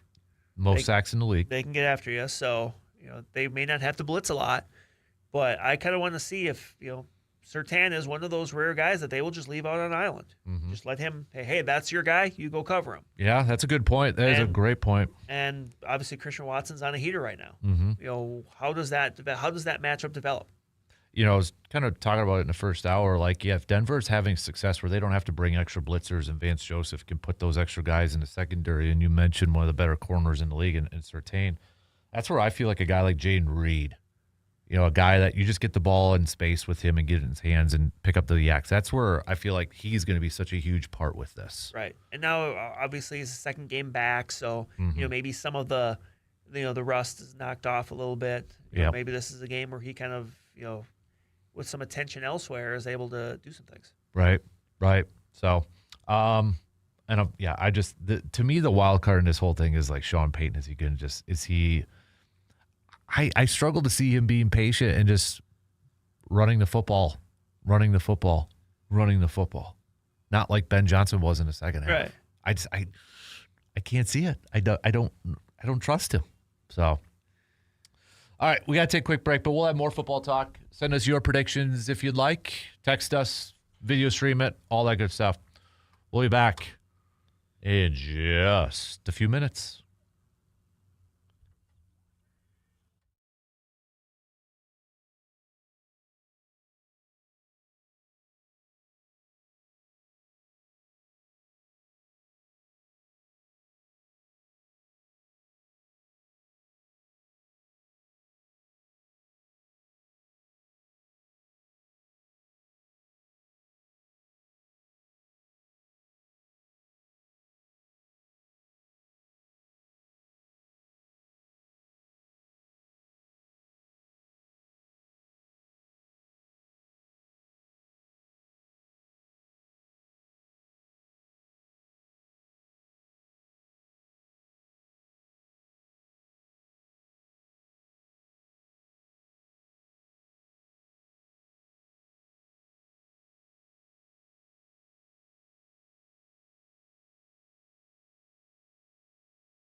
Let me throw this out to you, Brandon. Of the teams that are currently in the postseason picture right now. So AFC, that would be, I'm going to go in order. Denver, New England, Jacksonville, Pittsburgh, Chargers, Buffalo, Houston. Let's do AFC and NFC. AFC side of things, the team you trust the least is? Pittsburgh. Yeah, that's easy. NFC, Rams, Packers, Eagles, Panthers, Seahawks, 49ers, Bears. Well, I cannot go against my beloved Carolina Panthers. Yeah. But, man, all those other ones seem like they're on pretty decent ground. So let's just say it was Panthers versus Bears. Who would you pick? I would probably pick the Bears. Yeah. So honestly, it probably would be the Panthers. So it's both 4 seeds right now. Which I mean, they're the leaders of the worst division in their respective conference. And they're both one game above 500. So I mean, they've got the worst. So yeah, let's say of the top 3 seeds in each conference. So Denver, New England, Jacksonville, Rams, Green Bay, Philly. Which team could you see being upsets in their first game? Obviously, the ones have a bye, but, losing their first game, let's say. You say the 3 AFC ones again? Denver, New England, Jacksonville. Jacksonville. Yeah.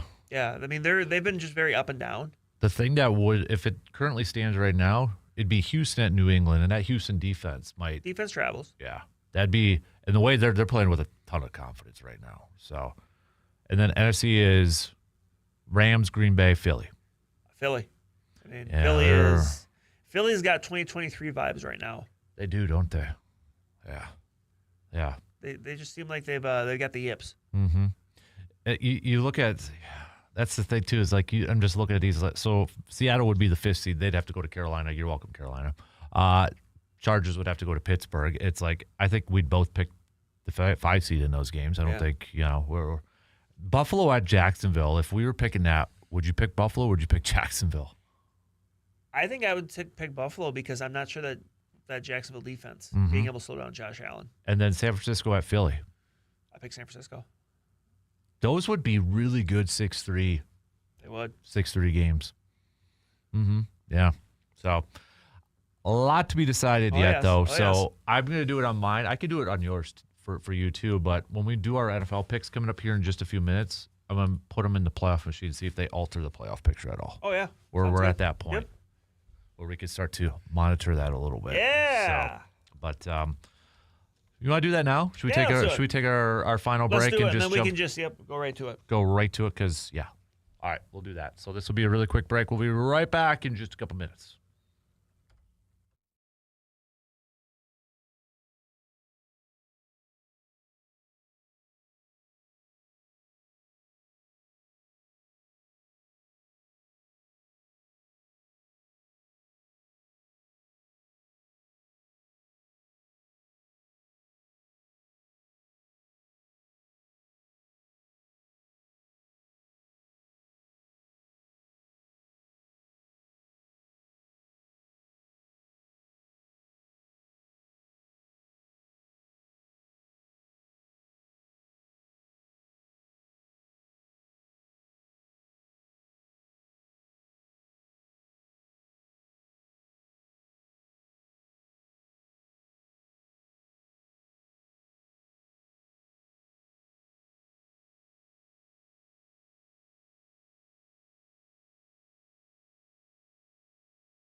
All right, it's picks time.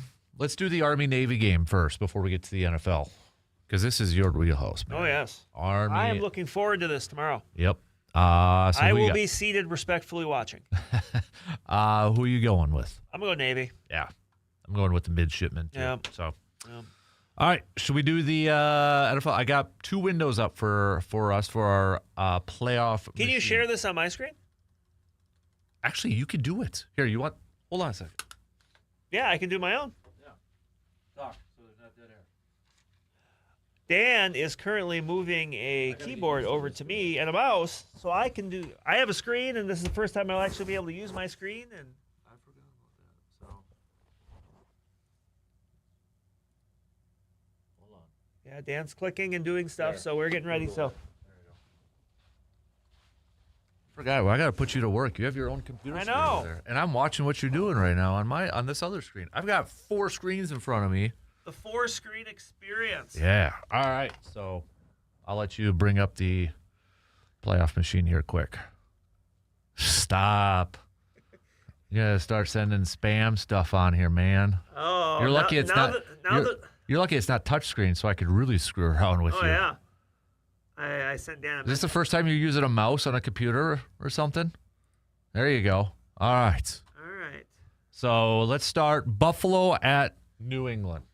I've got to make sure my picks all coordinate here. So, but I remember this one. I am going to go Buffalo. You're going to go Buffalo? I'm going to go Buffalo.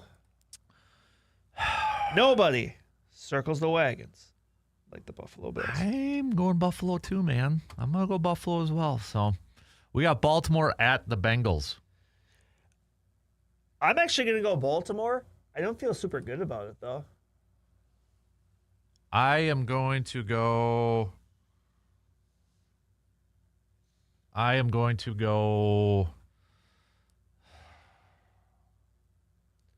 Bengals. I have to. I got to go Bengals, so yeah. Let's go Jets and Jacksonville. I'm going to go with the Jaguars. Yeah, I'm going with Jacksonville. Let's go Chargers, Kansas City. Oops. I got a pop-up ad. I am going to go with Kansas City. They're going to hang in there. Yeah. They're going to make it grind. They're going to grind it. I got it. I'll go Kansas City, too. I don't like it, but yeah. Chargers are the better team, but it's kind of like the Buffalo New England pick, I think. Yep. So, all right, Arizona, Houston. I'm going to go with Houston. Yep. That defense is legit right now. So, Cleveland at Chicago. I will go with the Bears. I'm going Bears, but I think this is going to be closer than what maybe some people think it's going to be. So, Washington at the Giants of New York. Ooh, this is a doozy. I'm gonna go with the Giants though. Watching that Commanders team last week, they've checked out. Yeah. They're done. Yep. They've already got their vacations booked. They're going to Cancun. Yep. Cancun on 3, 1, 2, 3. Yep. They're done. I'm going Giants too. So, Raiders at the Eagles.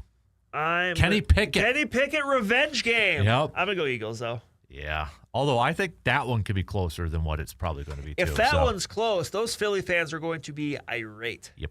Because it shouldn't be. Nope. Colts, Seahawks. New quarterback, I don't think it matters, though. I'm going to go with the Sea Chickens. This is what's going to happen, all right? You can take this as a bank right now. The first drive for the Colts, Philip Rivers is going to lead them to a touchdown. And then it's going to go Seattle's going to win. The scripted plays are going to work. Yep. And then Seattle wins. So that's about it. We're going to skip the Green Bay one to the last one. So Tennessee at San Francisco. Do I need to ask? Niners. Carolina, New Orleans, New Orleans just beat Tampa. Yeah. And here's the thing about Carolina, there's times where it's like it kind of looks like they're about ready to kind of go over the hump, and then they falter. Mm-hmm. Tyler Shook has played kind of pretty well these last couple weeks. I'm still going to take Carolina, though. I'm going Carolina. Man, it would not surprise me to see New Orleans find a way to win that game. Mm-hmm. Mess up their draft pick. Yeah. Spicy one here, Lions at Rams. Spicy. I am going to go with the Rams, though. You're going Rams? I'm going to go with Rams. Is Devontae playing?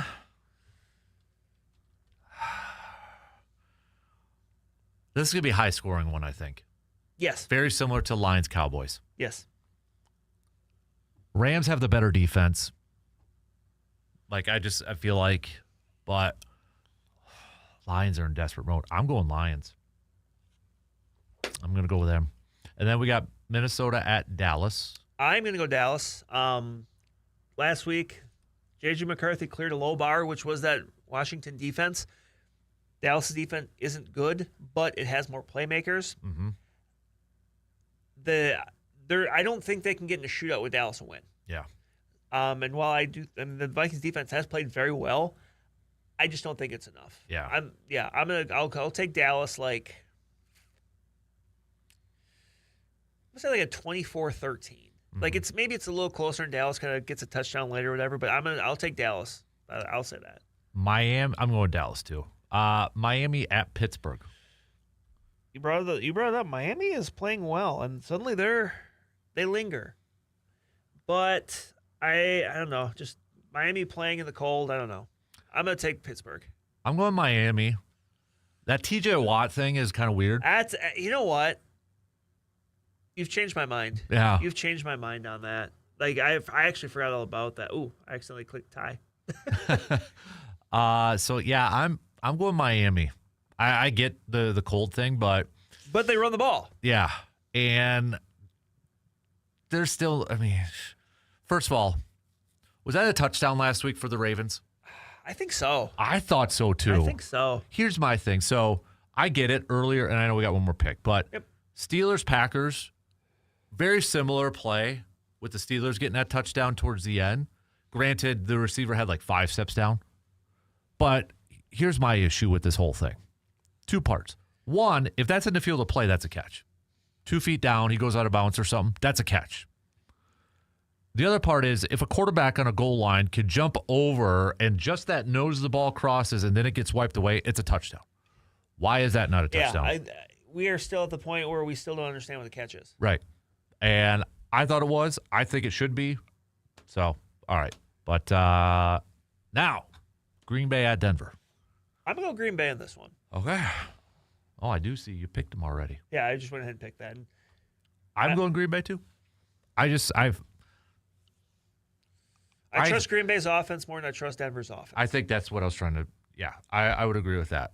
So, I think it's very close. So I think it's like a 23-20 type of game. So Denver's defense gives them a very good chance. Mm-hmm. The one thing, I will say, playing at altitude is a thing. Yeah. It is. Yeah.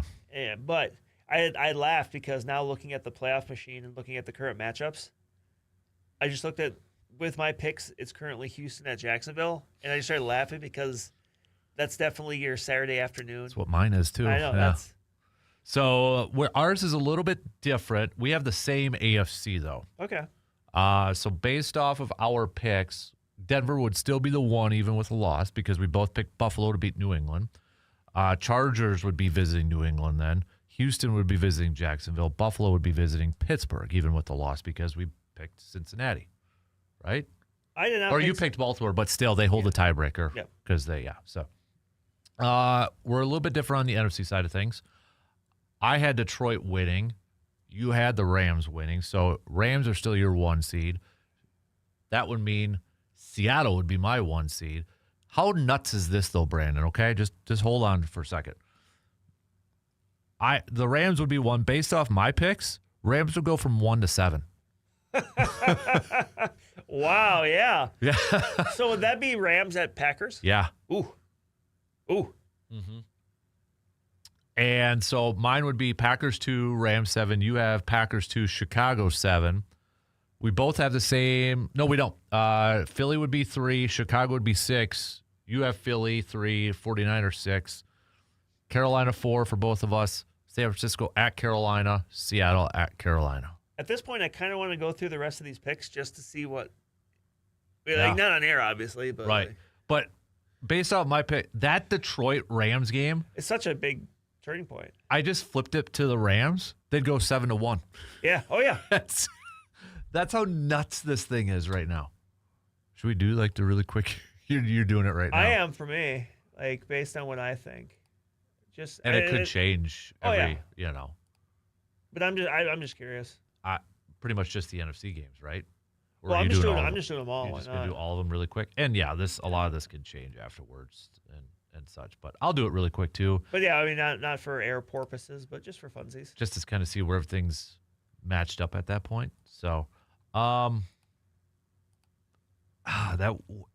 is insane to think from 1 to 7. Well, I mean, Chicago did it last week. This I is guess. this is just one of those years. Mm-hmm. And even look at it. I mean, next week it's Pittsburgh at Detroit too, which is huge. Are you on week 17 already? I'm speed running this. I mean, I'm not anticipating getting it done by the time we're off air, but I'm just doing it just. Oh, you will. We got a few minutes yet. I think you got plenty of time there, dude. I should just see what happens if I pick every game to be a tie. That'd be kind of funny. But there'd be a lot of tiebreakers involved. There would. This would probably be worse if Green Bay didn't have that tie and they had that win against Dallas. I've said like that tie to me does not hurt Green Bay because No. it basically it renders all tiebreakers null and void. Like it doesn't matter. Mm-hmm. Like honestly, the bad thing for the Packers would have been if the Eagles tied on Monday because they obviously That's true. Yep, that's true. How are you? I'm on my final week right now. Ooh, look at you hustling. I'm not even really I'm just going my first glance at a lot of these. Yeah, I probably should too, but I'm hustling to Hustling just to hustle? hustle. I'm a hustler, baby. All right. I think I'm done. All I right. am So I'll go through mine quick I'm while you just finish. finishing up. So really quick, we've made picks for the rest, just see how the playoffs would go. Denver would be the 1, New England 2, Houston 3. Oh, so I got Cincinnati 8-9, winning the division as a 4 seed. They win out apparently according to my picks. Yeah. Buffalo 5, so it'd be Buffalo at Cincinnati, Jacksonville at Houston, Chargers at New England. Yep. We have the same except for you have Baltimore. Oh, okay. Yeah. You got Baltimore and I got Cincinnati. So, but both 8-9s. I kind of want yours better. I want Cincinnati to make it. Mm-hmm. That would be fun. Oh man, yours is. Oof. So I've got. What's that supposed to mean? I did not do this on purpose. It just happened to. Green Bay's the 1 in mine. Oh, sure. Seattle at the Rams. 7 versus 2. Ooh. Detroit at Philly. And San Francisco at Carolina. You have Rams as a 1. Detroit at Green Bay. Ooh. San Francisco at Philly. Seattle at Carolina. All right. I think those are actually all across the board some good matchups. Except for Carolina. And 5 different teams finishing 3-14. So I don't know how that tiebreaker works out for the pick. Good stuff. All right. Have a good weekend, everybody. We'll be back Monday morning, 6 a.m. Hopefully a victory Monday. We'll talk to you talk to you on Monday.